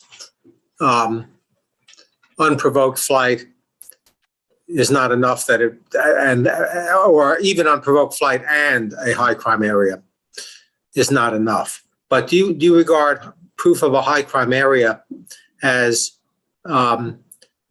necessary, if not necessarily sufficient? Well, no, not at all. I mean, flight could be suspicious for other reasons besides being in a high crime. Obviously, if there was a report of a crime in the vicinity and the gun goes off and then they see someone fleeing and so forth, that report would take the place, you could say, of evidence of but in the absence of something like that, in the absence of a complaint, the police just arrive on the scene. They don't know anything about the area. And and somebody sees them, like in this case, from, 200 feet away, and responds to their presence by taking off like a bat out of hell, and the police chase them. I take it your position is that absent evidence that this was an area of high crime, at least under Posey, I guess, and no matter how well behaved the police have been in the past, or badly behaved, that would not be enough to justify the frisk. No, I mean, I don't think any court has ever said that unprovoked flight without. Well, any the Supreme setting Court of fact. hasn't. The Supreme Court hasn't, but I read Posey as suggesting, maybe I misread it, as a holding that flight alone can never be sufficient justification. I think flight alone wouldn't be able to be a sufficient justification because it's ambiguous. I mean, it might be in certain contexts. See, in a way, I don't understand that, because reasonable articulable suspicion is meant to acknowledge that behavior is ambiguous, that the person may be entirely innocent, that there may be other explanations, but that's not enough to destroy reasonable articulable suspicion. Sure, but, well, sorry, go ahead. So it's always been sort of unclear to me why, or under what circumstances flight will be enough, and what circumstances it will not be enough. Right. I mean, the premise of your question, I mean, the innocent conduct obviously can support reasonable suspicion and ambiguous conduct, but there have to be circumstances that a reasonable officer can read on the record that shade that conduct as incriminating. And it's the same with flight. Like, flight becomes shaded with incriminating meaning when it's on a record like the Wardlaw record. Though in Wardlaw, I mean, not only did the officers have— But here's the question. A person, or an officer goes up to a person and says, do you have contraband on you? Do you have drugs, or do you have a gun?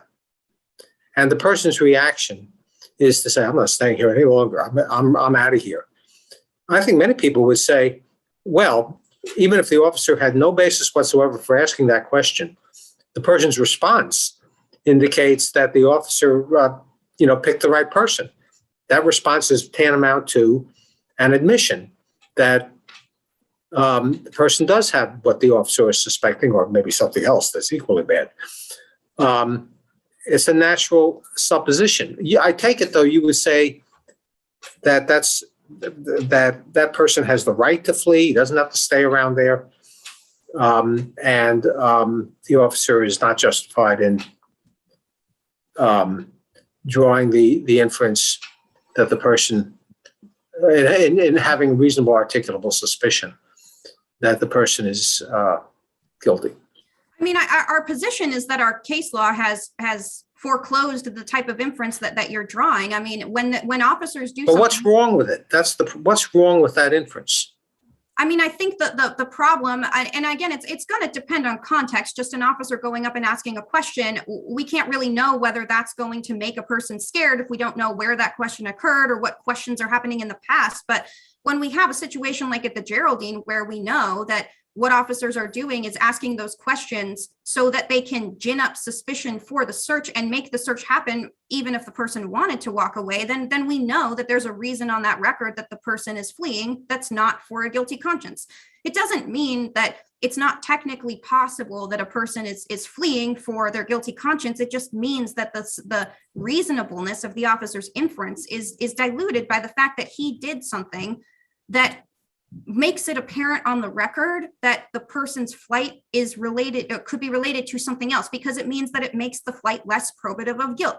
And I mean, I want to acknowledge, like Mayo made clear, it doesn't mean that the flight is completely meaningless. Provoked flight can still have some small relevance to the overall context. It just doesn't have the type of significance that it did in a case like Wardlaw, where the flight, because it was completely unprovoked, and the person, in that context, because we don't know anything about what the officers would have done. We also know that that was an open air drug market where the officers were expecting not just to go to a place generally high in crime, but they were expecting to actually go to a place where there was a critical mass, like a crowd of lookouts and sellers, that when a person flees without any provocation in a context like that, the flight looks more unusual, and thus it contributes more to the overall context of the constellation of the observations. Now, the officers here said that they had experience with the Geraldine. They'd been there a lot, and they had made a number of, I don't remember the testimony exactly, but made a number of arrests for serious crimes. Why isn't that enough? Your Honor, the reason that's not enough is because the high crime testimony is just so weak that it just doesn't contribute it contributes next to nothing. Why is it weak? The officer is saying, this is my personal experience. Well, I mean, Are you doubting that I made those arrests? I mean, you don't have any evidence to doubt me. Because we don't really know. So for let's take they said that they had made a lot of arrests at the Geraldine.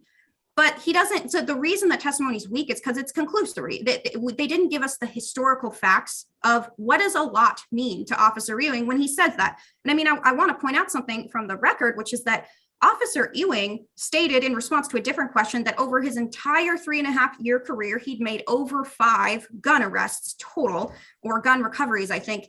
And I mean, I think that a court, if that was what Officer Ewing had meant by a lot, when he's referring to a lot of arrests he made at the Geraldine, a court could reasonably look at that and think, well, that's really not objectively reasonable. That's like roughly 1.5 guns per year. That doesn't seem like a lot from maybe he thinks it's a lot, but it's not objectively reasonable.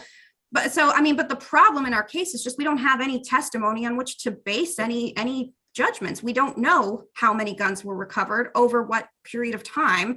So the fact that this is, I guess, circling back, but almost everything you say about that seems equally true of the use of the word typical to describe the nature of the prior police activities. So I continue to struggle with that. And more fundamentally, I'm hoping, I know you're over time, but I wonder if you can help me with the stare decisis question that I have personally. Because I dissented in Mayo, and I dissented in Mayo in part because I thought Mayo was inconsistent with Wardlaw. And I know you don't agree with that, and you think Mayo was correct under Wardlaw, so I understand that. But assume that I still am of the view that Mayo was incorrect and contrary to Wardlaw. Do you think I should adhere to my view and say, okay, I'm not going to follow Mayo, I'm going to follow Wardlaw? Or do you think that I instead should say, well, I mean, I still think Wardlaw means what it means, but this court in Mayo waded into that topic, and this court has decided that topic, and I should henceforth follow Mayo. What do you think the right stare decisis answer is on those premises? I know you don't share them because I know your view is Mayo was correct and not contrary to Wardlaw. I understand that, but assuming I don't see it that way, do you have a view about which way I should, which of what I see as 2 conflicting cases I should follow, Wardlaw or Mayo? Your Honor, I mean, I think that Mayo would be the binding precedent that you would need to follow. And I mean, I understand that your hypo is taking out the question of whether Mayo is consistent with Wardlaw. I mean, I understand this is not going where you wanted me to go, but I don't think that we can set aside the fact that Mayo did correctly interpret that Wardlaw was a context-specific decision and not a formulaic unprovoked flight plus high crime area equals reasonable suspicion, because that's why. Well, I actually agree with that aspect of Wardlaw, of Mayo. I think it's right that it's not a formulaic. I mean, I think it's imprecise, and I said this in my dissent in Mayo. I think it's imprecise to call an area a high crime area like that's a binary thing. Either yes, it's a high crime area, and then you get 5 units of suspicion, or no, it's not, and you get 0. It's a sliding scale. And the same is true about the nature of prior law enforcement in an area. To say it's kind of a high provocation area or not, or flight is provoked or not provoked, like that's a binary thing. I think that's also not right. And those aspects of Mayo I agree with. One part of Mayo that I thought was inconsistent with Wardlaw was the requirement of, I forget the wording now, objective and substantiated evidence of high crime type evidence. So there are parts of Mayo that I think are quite consistent with Wardlaw, and then there are parts that I think are not. But I take your view, I gather, is whatever I might have thought as an original matter, after the court has kind of waded through it in Mayo, I should follow Mayo rather than Wardlaw. Is that fair? I mean, that would be my position, yes, because now our court has, as a majority, interpreted what Wardlaw says, and that's now binding on our court, and it's not inconsistent with Wardlaw. So, well, again, right. Well, my question for you is: assume for a moment it is inconsistent. So imagine it actually.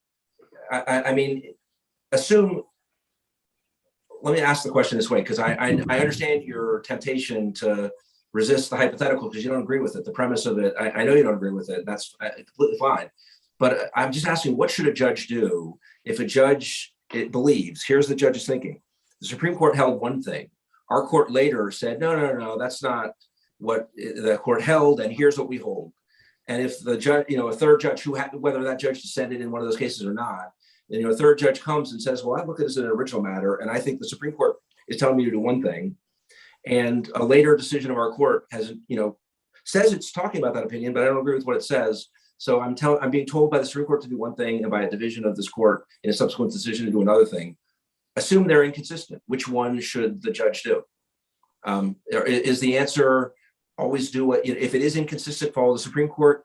If it, what's the answer if to a judge who thinks they are inconsistent? To me, that's a hard start question. I'm just curious what your answer is. Yeah, I mean, I think our answer would be that you would have to follow the binding precedent. Well, I mean, the Supreme Court is binding. When it's the binding, yeah. No, I take your, and it is a tough question. It's hard for me to separate whether I think they're correct or not. I mean, I'm not fully sure what the proper answer would be, but we do believe that the court does need to follow Mayo in this case. That would be our position. I'm sorry, I can't go into more details. I'm not fully sure. But okay, let us hear from the government, and we'll give you a few minutes in rebuttal.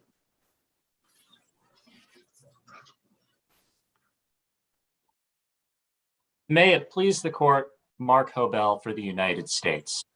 That's not a tough question, Judge McAleese. Accepting the premises of your question, this court is bound by Illinois v. Wardlow. We're in a system of vertical stare decisis. And so if a later precedent of this court conflicts with Illinois v. Wardlow, this court must follow Illinois v. Wardlow. It's the Supreme Court's prerogative alone to overrule its own precedents. It hasn't done that with Wardlow. In fact, it cited approvingly to Wardlow in recent years, including in just in 2020 in Kansas v. Glover. This really matters here because this case— You say it's not a hard question of stare decisis. I mean, are you aware of law on the topic? That it's the Supreme Court's— No, that abstract principle, of course, is not a hard question. But I mean, I'm also bound. You can find cases that will say, this court is bound by the holdings of the Supreme Court. Definitely true. You can also find many, many of our cases that say divisions of this court are bound by earlier decisions of this court.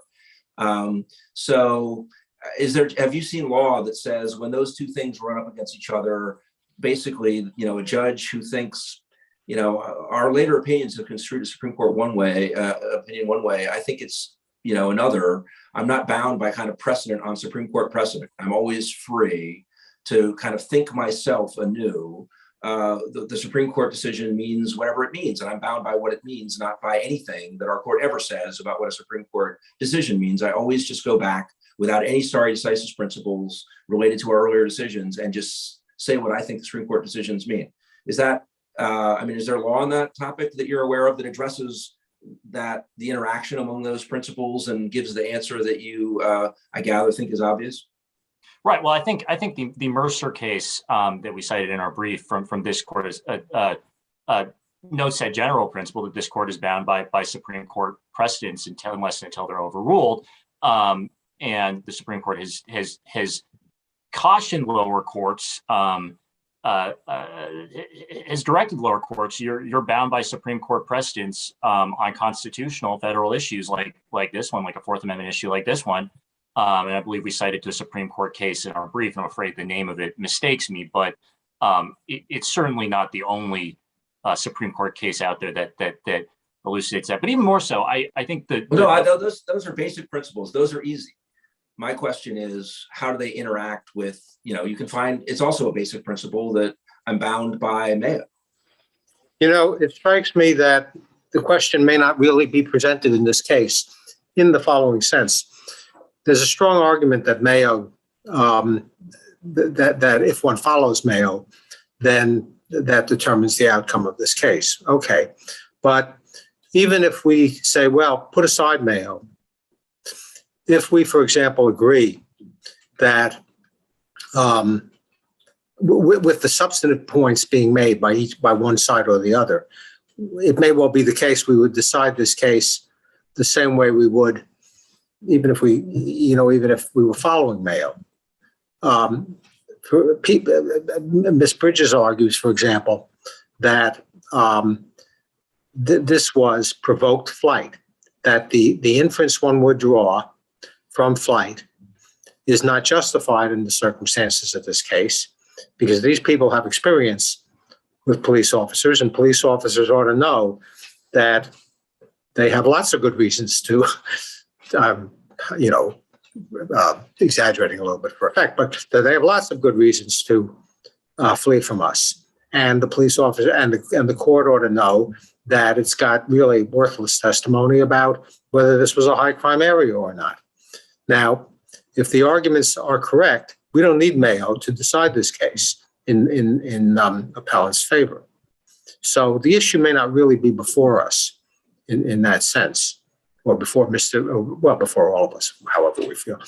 Or conversely, the United States and the United States is and by the same token, the United States' position, right? I didn't get around to going the other way, but why don't you give us your thoughts on why it was reasonable for the police to, in these circumstances, to view this as unprovoked flight? Or that's a shorthand, that may not be the best language actually, but it's a shorthand. I think we know what we mean by it. Right. And I just quickly note to your to whether there's an actual conflict here, that the facts of this case are much closer to Illinois v. Wardlow than to Mayo v. United States. In Mayo, you had police essentially flanking and singling out the defendant in an alley, asking him if he had a gun on him. In this case, it's like Mayo, as the trial court found. The police did nothing to provoke the flight. They simply appeared at the complex. And upon the mere sight of police, the defendant took immediate and headlong flight. Is this case distinguishable from Posey? On these, yes, I think it is distinguishable from Posey, and I don't. There is some language in Posey, and we noted this in our brief, that appears to suggest that unprovoked flight in a high crime area is not enough to support reasonable suspicion. That is, I think, contrary to Illinois v. Wardlow. It's contrary to Wilson v. United States. It seems to me that at that level of specificity, I can't tell whether it is or isn't inconsistent with them, I guess, because that way of framing it, and it is a helpful verbal shorthand, so it's awkward to be more precise about it. But Wardlow stands for the idea that flight in the circumstances there and but including the nature of the surrounding area was enough. But it doesn't, and it uses the word unprovoked to describe that flight.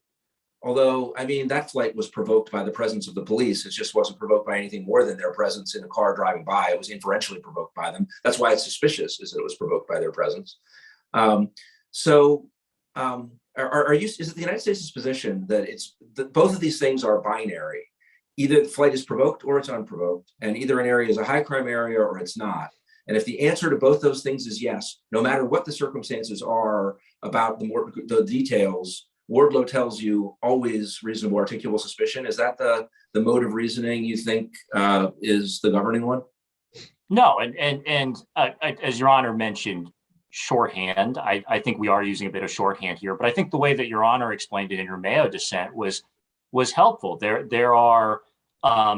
There's factual complexity here. The trial court has a really important role to play in finding facts and reasonable inferences from those facts.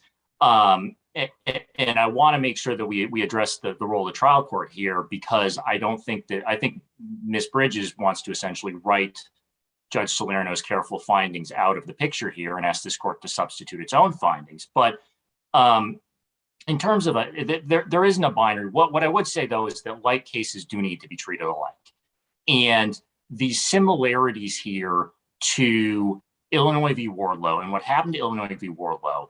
And I'm not asking this court to just look at the cold record. I'm saying look at what Judge Salerno found. Are the facts that Judge Salerno found basically materially identical to the material facts in Wardlow? They are. So here, Judge Salerno finds that the police simply appeared at the complex.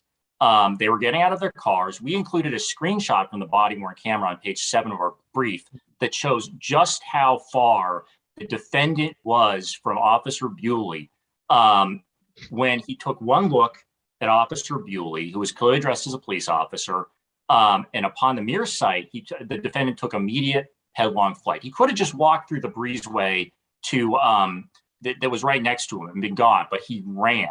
And Illinois v. Wardlow says that type of headlong flight, the opposite of going about your business, that is, I think, as Ms. Bridges put it, highly incriminating. And that's what we have here. Those are the facts that the court found here, is that essentially this flight was about as provoked as Wardlow, aka not at all as the. Did Judge Salerno make findings regarding the question of whether prior behavior by the police had so conditioned and affected the people living there that you couldn't really draw an inference from that flight? He found no, he didn't make those findings. He didn't make those findings. Was that argument raised? Yes. And the evidence here needs to be viewed in the light most favorable to the prevailing party in the trial court's ruling. There is evidence that the police had been there before, that the police were there to look for guns because, as they testified consistently, this was an area that was high in gun violence. But even Ms. Bridges concedes there's no evidence that they did anything illegal or abusive. That's just there's. Was the behavior of the police with regard to the gray-shirted man illegal or abusive? I think with respect to, so I want to be sure that I know who we're talking about here. The man in the blue shirt is the one who's with. Oh, maybe I've got this all wrong. I'm just laying out the specifics. So there's the man in the blue shirt who's with the defendant, and they run at the same time in that group. There's two others, one of whom is the man that Officer Ewing initially encounters outside of the Geraldine, and there's an exchange. The sound on the body-worn camera isn't on, and then Ewing stops interacting with that man and runs after the defendant. And there's another man where, as Bewley is running by after the defendant, that man lifts up his shirt and Bewley just ignores him, or Gendelman just ignores him. And I think you may be. What I meant, and I wasn't clear enough, was there was a second person the police chased and were able to capture. And then don't find anything, but they hold him for an hour, and I don't remember all the details. They expose parts of his groin. That's the person I was referring to. Maybe he didn't have a gray shirt. Yeah, I think it was the man in the blue shirt was how it was referred to. So I viewing the evidence most favorable to the government, he's part of the same group that the defendant is in. He runs at the same time. He actually surrenders himself as opposed to the defendant who's jumping fences in apparent desperation to escape. And the police don't find anything on him, and they don't ultimately arrest him. And look, the blue shirt, I don't want to say that. If I understand correctly, they hold him for an hour. They have him forced down on the ground. I forget some of the details, but it sounded like a particularly embarrassing, unpleasant experience. And once they don't find anything on him, I don't know why they have the right to do that. They had no probable cause to arrest him. They had only the fact that, in fact, they had no other, the only thing that gave them suspicion was the fact that he fled. No one said, "Oh, I saw him throw a gun away," on the way over or anything like that. So I'm just asking, was that lawful behavior by the police? And if it was not, and if the point was made to the judge that here's an example of how they behave, and if the judge ignores that, are we still in a position where we say, well, we view the facts in the light most favorable to the judge's ruling, and so this case is materially, nothing like that happened in Wardlow v. Illinois v. Wardlow. Well, I think Illinois v. Wardlow. Right. So first, there is no, and the defense did try to argue that the what happened to the man in the blue shirt was material and relevant to the level of provocation that factored in here. Judge Lerner didn't agree, didn't find that factored into provocation, in part because this all happens after the defendant starts running. So just as a chronological matter, Right. There's no, even I don't think we can say, especially given that Ms. Bridges has said that there's nothing unlawful about the way that anybody here has been treated. That given that the record was developed somewhat as to the man in the blue shirt, but I don't think it was developed enough for us to say, and I don't think, again, with the evidence viewed in the light most favorable to the government, that he was treated unlawfully. I think we can feel uncomfortable about what happened here, but the circumstances where you have rising gun violence in places like the Geraldine apartment complex, which leads to a heightened police presence to try to protect innocent victims and save lives, and stop the bloodshed, which leads to more police-citizen encounters. We all can and should feel uncomfortable about this situation, but it's not just a one-way street like the defense is trying to argue here, where the police conduct is completely abusive. What are they supposed to do when there's a Supreme Court precedent on point and court precedents from this court on point that say unprovoked flight in a high crime area is cause for you to invest. It provides cause for you to investigate this person further, and they are familiar with recovering guns in this neighborhood. They are familiar with responding to multiple shootings in this neighborhood, and they see that most people go about their business, and it's only these two guys in the same group that see them from a distance, and they take unprovoked flight and they run.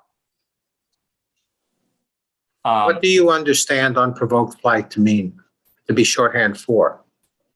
It's a barometer for, I think it's been used as a barometer for inferring consciousness of guilt. So for example, the flight in Wardlow is a type of flight that leads to a strong inference of consciousness of guilt, because it is on the mere sight of the police. It's not spurred by anything that the police do or say or put a reasonable person in an uncomfortable position where they would be frightened by it. It's not Miles where, in Miles, the police are jumping a car onto a curb in front of somebody. That's frightening. In Pridgeon, they're shining a light in somebody's face and they're asking if he's got a gun. Frightening, arguably frightening. In Mayo, they're flanking and cornering this person in an alley, singling him out and saying, hey, you got a gun. Arguably provoked and frightening. In this case, we have none of that. We have, just like in Wardlow, somebody sees the police show up and they take one look and they take immediate headlong flight. Interrupt. In Wardlow, they see the police driving by. Right. Which is and we don't see that as a material factual difference, Ron. You're right, but we don't see that as a material factual difference. And if the defense sees that as a material factual difference, they can address that. Well, what the defense here is arguing. Now, obviously, I pressed Ms. Bridges on the evidence, but now I'm going to press you too. The defense here is arguing that we have reason to believe on this record that what happened here in this case was the culmination of a pattern of behavior by the police of constantly showing up and harassing people, not simply showing up in force and asking them questions and so forth, but abusive behavior. And their exhibit A is, the man in the blue shirt, I suppose, and the supposed typicality of that. Now, put aside for a moment whether or to what extent the record supports that. Do you agree that if a sufficient pattern of prior behavior was shown by the police, behavior that was abusive in some way, frisks that aren't justified, overly intrusive frisks, it's supposed to be a pat down, and so on and so forth. If a record like that would undercut the inference of consciousness of guilt that might otherwise be drawn from flight and require the police to say, well, that person is fleeing. And, given the way we've been behaving to these people, we can understand it. And it doesn't really indicate that we should chase them. Although actually they could chase them and just when they get them, be nice to them. But putting that aside, do you agree that that would be materially different from Wardwell? Yeah, and I don't. I want to be careful and not. And I understand your honest question, and I very well. And I want to be careful and not concede anything because I don't think there's any law on point on this issue, and I don't think this case squarely presents it because of the facts here. But I don't think it's wrong or strange or unusual to think that there could be a case in which the conduct of a rogue squad of a rogue squad of police is just so unlawful and abusive and threatening and hostile over a prolonged period of time that the relevant community is so percolated that when the police show up, this group shows up, it's like, oh God, everybody's terrified and they're running. I don't think that's a crazy legal theory. I just think that's not here because the facts are the complete opposite. Well, no, but is it more nuanced than that? And on this point, I think there is law on point, whether we're bound by it or not, maybe another topic. But is it you're kind of postulating there could be such a strong showing that flight would really be zeroed out because it's like we're running from oppressive forces of evil government. Sure, but short of that. Do you agree with the following proposition of law? The amount of weight that an officer can reasonably give to flight can be diminished by evidence or by common sense knowledge about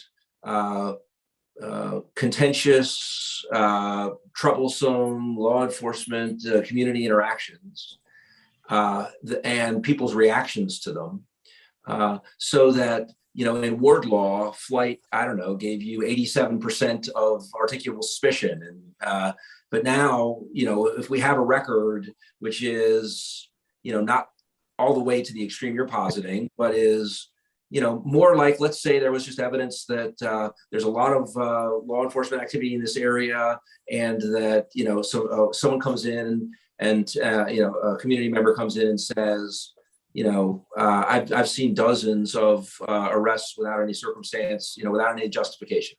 Would you agree that proof like that, if credited, would marginally decrease the significance to which an officer could reasonably give to flight? I think in this context, any inference that or assertion that relies on common sense, and to me, hearing Ron articulate that sounds like it relies on common sense. Tends to do pretty well in the Fourth Amendment context and be something that would contribute, or in this case, I suppose, detract from reasonable suspicion. But what matters is the facts and the record in establishing the legal proposition Your Honor just put forward. So here, those arguments were made to the trial court. The trial court did not make those findings. The trial court found that most people went about their business and police conduct did not provoke the defendant in flight. Why does what matter? Can I ask you? And this is an issue I struggle with in this area, so maybe we can help you with it. Why does it matter only if this is what you're implying? What facts are in the record on that topic? I mean, the idea behind Wardlow is, and it was presaged in Hodari, is flight is suspicious. People are running, decent chance they might be guilty of something. Where are the facts supporting that in a record? There weren't facts in a record that supported that. The Supreme Court said, as a matter of, I don't know what, kind of common sense of judges, that, odds are pretty good. Someone who's running might well be guilty.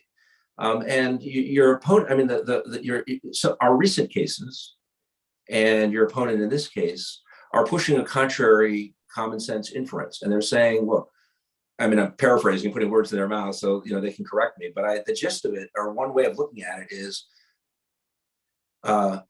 use your common sense to current conditions, and be aware that the nature of community law enforcement interactions is such that people have reasons for fleeing that have nothing to do with guilt, and officers are now chargeable with that knowledge. Just like, without any proof of anything, they were chargeable with the idea that, or they could take advantage of the idea that flight often is associated with guilt. Why does there need to be proof for the second of those common sense inferences about other innocent explanations for flight, and no need for proof about the idea that flight is actually suspicious in the first place? I think I understand your honor's point, and I think it goes to a big picture issue. And I guess let me address the big picture issue in this big picture way.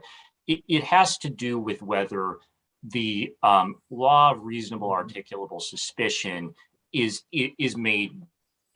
bottom up or top down. In other words, whose inferences about human behavior and read of the facts is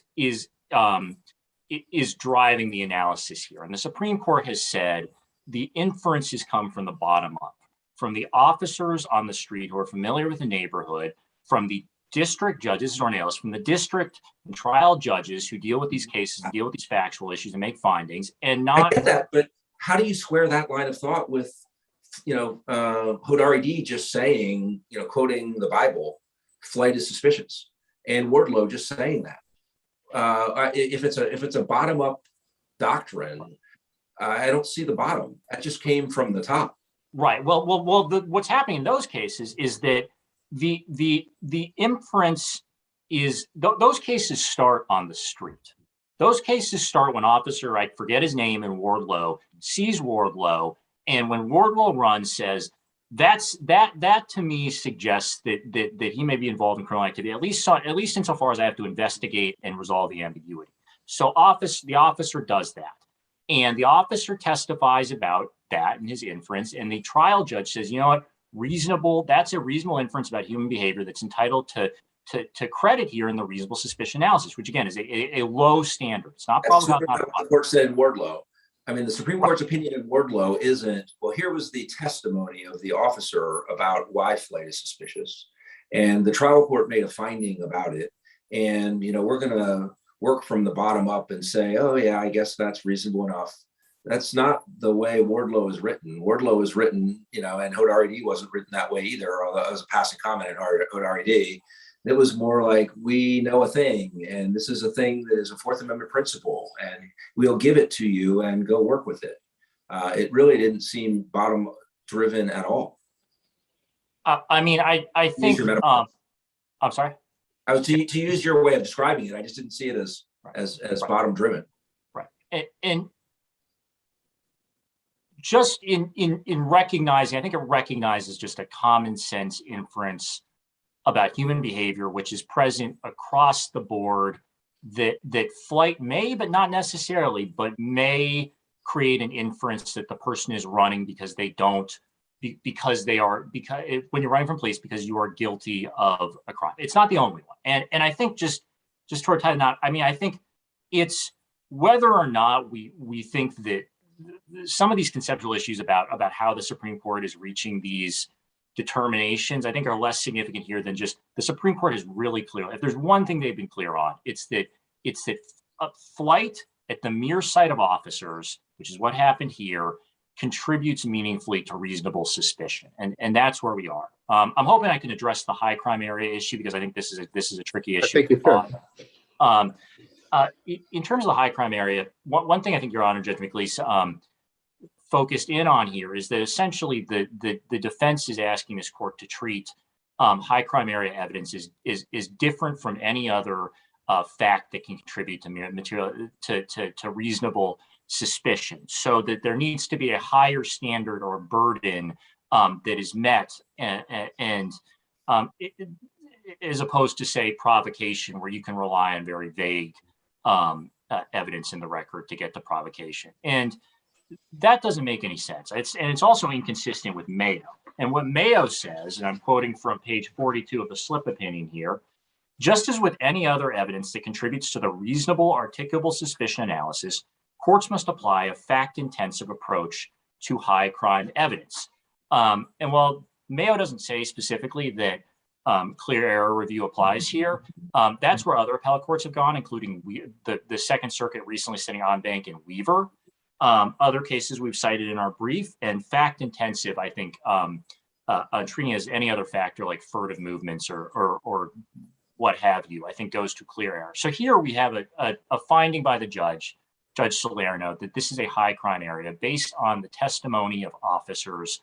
See, here's where the standard review issue I find really interesting and difficult, and here's where I have a problem with your way of looking at it. The phrase high crime area, if I don't know more about the concrete circumstances, I actually think is conclusory and probably should be given zero value. I mean, if you imagine a record where an officer came in and was asked, can you tell me anything about the area? Yes, it was a high crime area.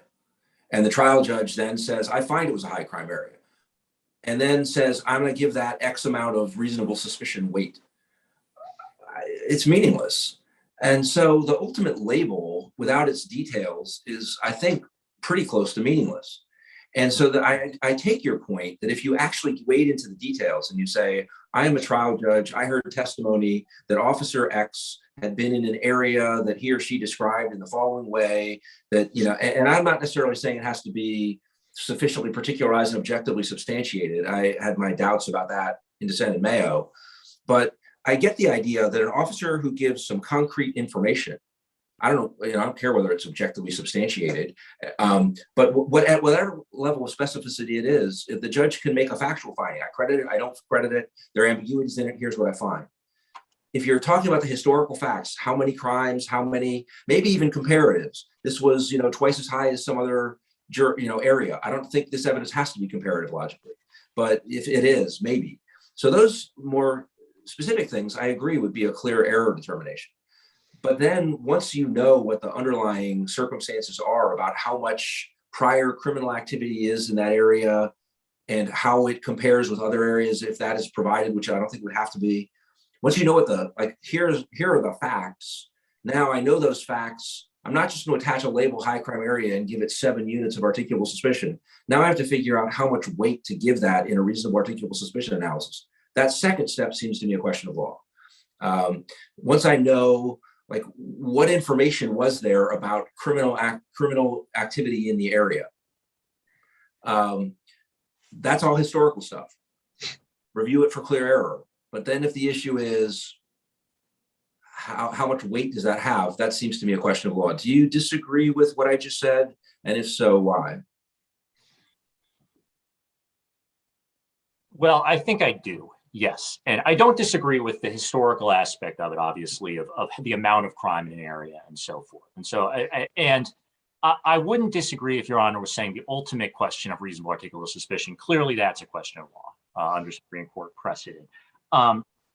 I think the extent to which a pattern or an amount of prior crime in a given location is going to cause an officer to reasonably, as the Second Circuit put it in Weaver, to be especially, it is objectively reasonable for an officer to be especially attuned to the possibility of guns in a neighborhood known for gun crime. So the extent to which an officer is reasonably going to be attuned, given the, it is going to infer from conduct in a location where they've recovered a lot of guns and there have been multiple shootings.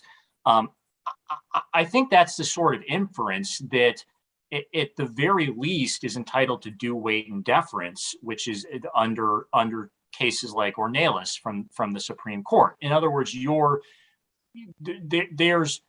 it's not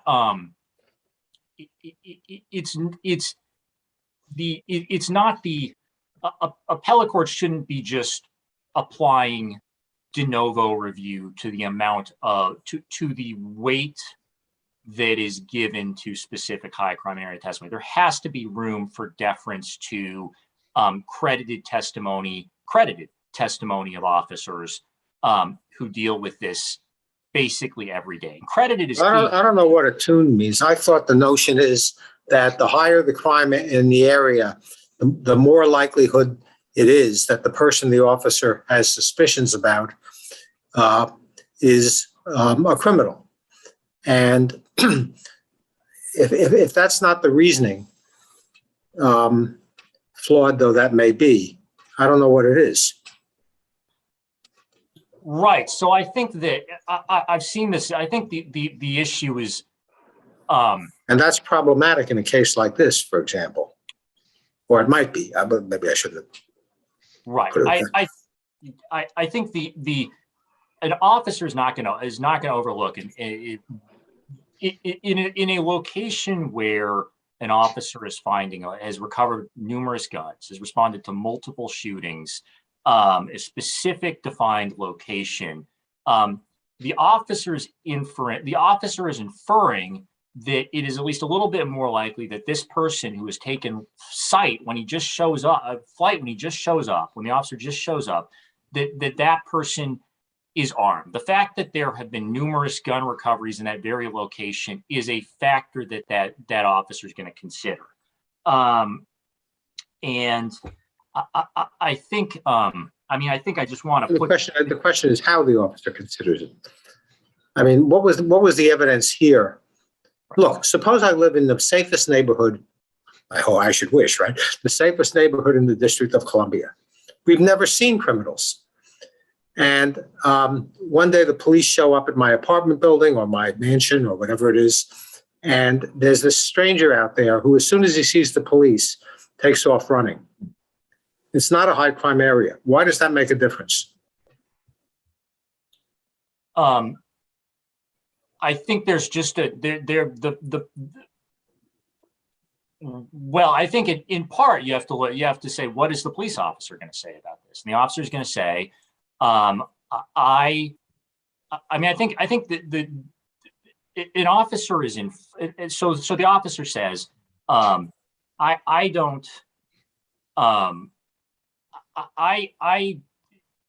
me back up for a second there. I think the inference in the cases have just recognized this. And I think all of us can feel like it's a little unfair that in certain neighborhoods that this factor is going to count, and in other neighborhoods there isn't going to be the evidence to support that. But it is the law, and it's been recognized by this court and the Supreme Court, and it's common sense, because in an area in which police are recovering a lot of guns, it is more likely that they are going to find guns there. And it doesn't mean that it doesn't mean to a certainty. It just means for purposes of reasonable suspicion. So I mean, to accept that is true, how good was the evidence of high crime area in this case? It was better than in Wardlow. In Wardlow, there was this is an area that's known for heavy narcotics trafficking. Here you had that, plus we have recovered, not just an area, we have recovered numerous firearms and responded to multiple shootings in addition to drug activity in this specific apartment complex. So it's at least stronger than Wardlow. Can I It's ask you, strong- how do you compare it to Mayo? Because your opponent's argument is roughly on this point, Mayo is binding on this court. The evidence, the high crime evidence of prior criminal activity in the area, evidence here is weaker on the whole than Mayo. Mayo said that the evidence in front of it should not be given any substantial weight. So the same has to be true here. I know you have a view that really Mayo isn't binding on this court because Mayo is inconsistent with other decisions that are binding on the court. But leave that aside for a minute and assume for a moment that Mayo is binding on us. Do you think that the evidence here is strong than the evidence in Mayo that a court faithfully applying Mayo could say, yeah, they basically zeroed out the evidence of high crime, prior criminal activity in the area in Mayo, but that shouldn't happen here? Yeah, and there's two reasons, I think, principally why this is distinguishable from Mayo. One, I think Mayo's, you're talking about an area, I believe it was the Kenilworth neighborhood, a larger, less specifically defined geographical setting than just a specific apartment complex. It's harder to get more defined than what you had in this case, the Geraldine Apartments, full stop. The other major issue in Mayo is that the trial judge in Mayo did not make a clear factual finding that it was a high crime neighborhood. And I know there was some kind of a little bit of a dispute between the majority and you, Judge McLeese, on exactly what the findings were. But compared to here, where Judge Salerno heard the evidence, credited the officers, and said, I do find that this neighborhood is high in crime, as they testified, to the comments of the trial judge in Mayo, in which the majority says it didn't find majority, I'm paraphrasing, says essentially it didn't really find that this was a high crime neighborhood, and that at the very least it was more sort of ambiguous and wasn't as clear a finding. That matters again because we're talking about a factual finding that is subject to clear error review. So the defense in Mayo just made a better record and got a better finding and got a better ruling from the trial judge on a factual issue. And I think your opponent argues that here, I mean, I don't think there's a dispute that it's a factual finding subject to clearly erroneous clear error review. But your opponent argues that it was clear error because all the judge really got were conclusory statements that were not meaningful, and that when the officer was pressed, all the officer could say was something like, well, in 3 years I found 5 guns here. Now, of course, if he was only there 5 times, that would be interesting, but it would, but we don't know anything really about how many times he'd been there. So why is it that the finding really that the finding of this being a high crime area, why is it that we can be satisfied that it was adequately supported by the evidence? Right. So as to, it would be a strange kind of clear error review if this testimony flunked the test, because you have two witnesses with firsthand knowledge who testify to the specific fact, give examples, even compare this area to other parts of the city like Logan Circle, where one of them lives. And the trial court credits their testimony over the vague and incomplete statistics the defense put forward. So it'd be a strange kind of clear error review if this court found there was a definite firm conviction that they were wrong. Now, the other part of that is the sufficiency element. Is there some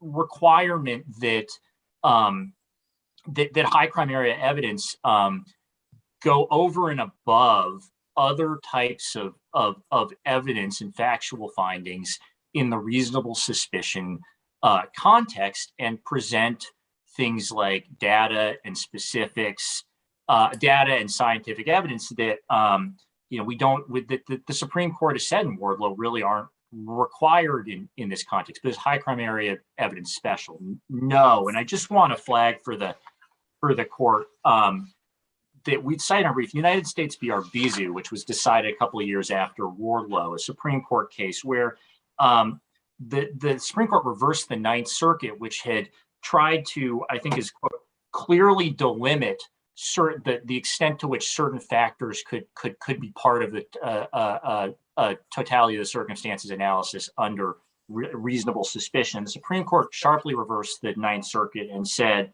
that runs counter to our cases, and to try to clearly delimit these factors in a way I think the defense is asking this court to do for high crime area evidence, and underestimates the usefulness of the reasonable suspicion standard. That's what we're saying here. It's not enough, as Judge McLean, it's not enough for an officer to get up and say this area is high crime, and the court to say, okay, I credit your, in the same way, it's not enough for the officer to say, I saw him make a furtive movement. The follow-up is, what do you mean by that? That's what happened here. There was enough evidence for the judge to make the finding it did, and that finding wasn't clearly erroneous. Is it enough for an officer to say, well, over the past few years, I've made a lot of arrests here for serious crimes, for drug crimes, is that enough? I think that sounds, I'm not sure what the delta is between that and Illinois v. Wardlow, to be honest with you, Your Honor. But again, that's subject to the trial court making a finding. It's subject to challenge by the defense. And it's not, I hesitate to say it's not sufficient just based on what we've got from Wardlow, but certainly it's less than we have here.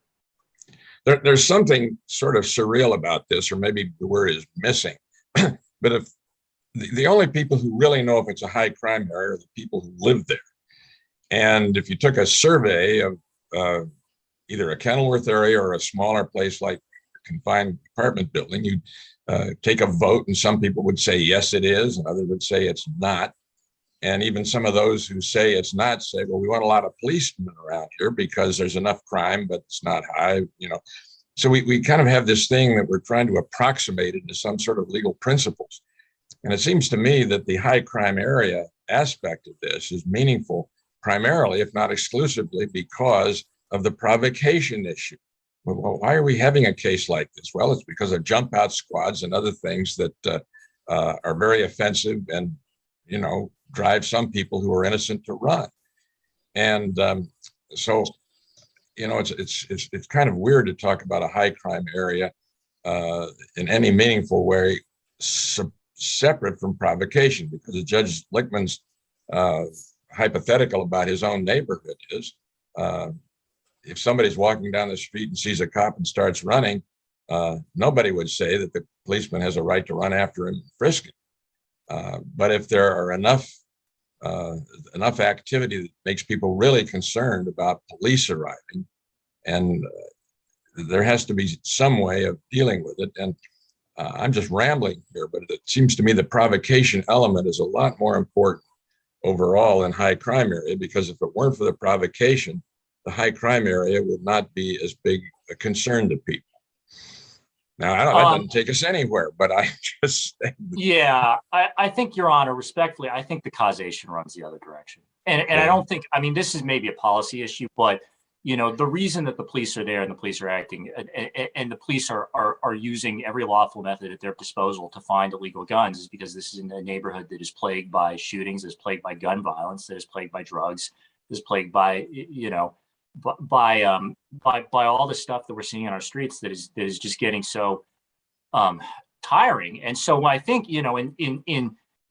but I also want to just focus on the facts here, because I think it does tend to push back against one of the premises of your question, which is that how do the actual people who live there respond when the police arrive? Here, most people just went about their business. Those are the facts. And I understand that the defense is trying to bootstrap in a dissent from a DC circuit case from 5 or 6 years ago and testimony from other cases because they didn't get the testimony and the evidence that they wanted in this case. But that's not proper. And we have to focus on the facts here, which is that the police have not, the crime suppression team was not acting unlawfully. They were not acting abusively. They were doing their jobs. They were relying on a clear Supreme Court precedent that established reasonable suspicion for the stop of the defendant. And so, you know, if the court doesn't have any further questions, I realize Well, my time is up and I've been going I for a just, while. I'll just add that if the police merely were on patrol, I'm just being hypothetical about it, but they're merely on patrol. The fact that there were a number of police, as opposed to police that came in a provocative way, I don't think there'd be as much concern about the police going after somebody who runs. I don't know, but it just, the concern seems to me to be much harder to administer if there isn't a provocation element in it. I guess that's really all I'm trying to say. Yeah, and I'm not disagreeing with Your Honor. I think it's just that you know, as I said at the outset, that the trial judge has a role here, and the trial judge didn't find the sort of facts that would establish the problem that Your Honor is talking about. But I guess unless the court has any further questions, we would ask the court. Okay, thank you. Ms. Bridges, you have a few minutes in rebuttal. I'm just going to start with some points on the high crime area testimony, and then I'll discuss the suggestion that it matters that whether the police acted unlawfully, and then finally I'm just going to wrap up a few things about the common sense inference. But I want to start with this high crime area testimony discussion we're having, because Judge Glickman asked a question that was pretty important here. He asked whether it would be enough if the officer testified that that they had made a lot of arrests, or that there were a lot of crimes at the Geraldine. And then the response was, well, maybe not, but that's not, but we here have more. But the truth is, we don't have more here. That is the closest, Officer Ewing's statement that he'd made a lot of arrests at the Geraldine is the closest they ever get to telling us how much crime happens at the Geraldine. I mean, we're sort of in this discussion even. I mean, I heard words like plagued with drugs, plagued with guns, but that's the exact problem we have here. We don't know that the Geraldine is plagued with guns or drugs because the government never told us that it was. They told us that the officers believed that it was, but that's a conclusion. That's the officer has come up with an opinion about what the Geraldine is, but they haven't actually based that opinion on any evidence whatsoever, and no objective evidence that would actually be able to allow a court to know, okay, well, they believe that it's a lot of crime, but is that belief reasonable? Does that belief actually justify a detention under the Fourth Amendment? We can't know if we don't have any of the underpinning historical facts. We can't just say that the Geraldine is plagued with guns and drugs, and that doesn't do enough for us. So the testimony here was exceptionally weak on that point because it was missing any historical facts, any way for the judge to even calculate a rudimentary crime rate, let alone that rate was in any way significantly higher than other places, such that it made a difference to what the officers would have observed. Now, I also want to address the point that I want to emphasize that it does not, well, first, we didn't concede that the officers did nothing illegal here, but it does not matter because that's not the question. In Mayo and Miles and Pridgeon, there wasn't a suggestion that the officers were acting unlawfully. It was because the officers did something that in those circumstances provided an explanation for flight that wasn't the guilty conscience. It's because they made those people afraid. We have the same thing here. And in fact, our record is stronger that people at the Geraldine are afraid when the officers arrive, because the officers treat the people at the Geraldine with in unacceptable ways. Was there that any was afraid?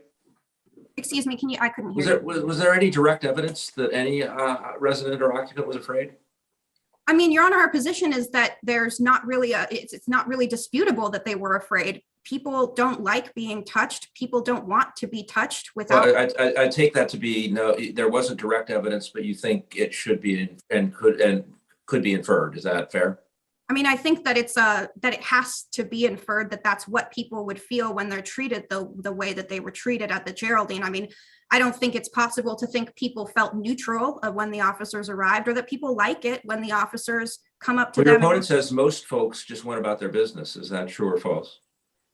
That is what happened on the day of the Geraldine, but I think that that's not what the key issue is here. The key issue is what the reactions signaled to reasonable officers, and that they had seen those reactions in the past, that they saw those reactions as linked, that those reactions were all the type of typical reactions. Again, they said typical that people have when the officers arrived. So they saw those as linked reactions, the submission to a suspicionless search and the flight were linked in the officer's mind. I think we can infer that from the testimony. So, but again, I just wanted to emphasize that it is not relevant to the question whether the conduct was unlawful. Our court has now rejected that multiple times. Well, I guess it seems to me it's absolutely relevant.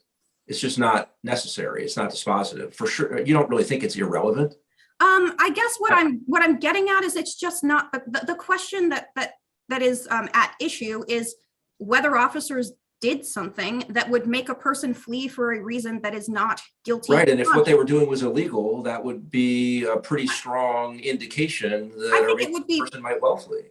It could be supportive, yes, but I just don't. Yeah, I think it's not a necessary condition at all, and to focus on that is just not the way to look at this case. And then the final point, I see I'm already out of time, but I just wanted to quickly comment that that I think that the government's suggestion that ward law is the same as this case, I think it's just a blinks reality, because ward law was not the same as this case, and our common sense inferences about what people do when they're fleeing, those things do change, and they change based on what they change based on, officers in ward law. It was 1995. Here it's 2017. And not only that, it was August 28th, 2017 at the Geraldine Apartments, where officers recognized that people there reacted to them in fear and avoidance. So to say that the facts in ward law were the same, I think that's just blind to the reality. And the suggestion that because they what I mean to say is, I think the suggestion was made that like cases should be treated alike, and that somehow makes that like reasonableness of the inference. That's not how we look at Fourth Amendment cases. Fourth Amendment cases aren't, let's apply a blanket rule, and every time a person does X thing, that means X inference from that action. That's not how we treat it. In the Fourth Amendment, we look at the context and what that context will allow officers to reasonably infer from the things that they see. And so our position is just that at the Geraldine Apartments, it was not reasonable for them to infer that the flight was guilty flight when the officers had set up an environment there where people were afraid, and the only true option they had besides consenting to a suspicionless search was to flee. So we would ask the court to reverse. Counsel, thank you very, very much. The case is now submitted. You can log off.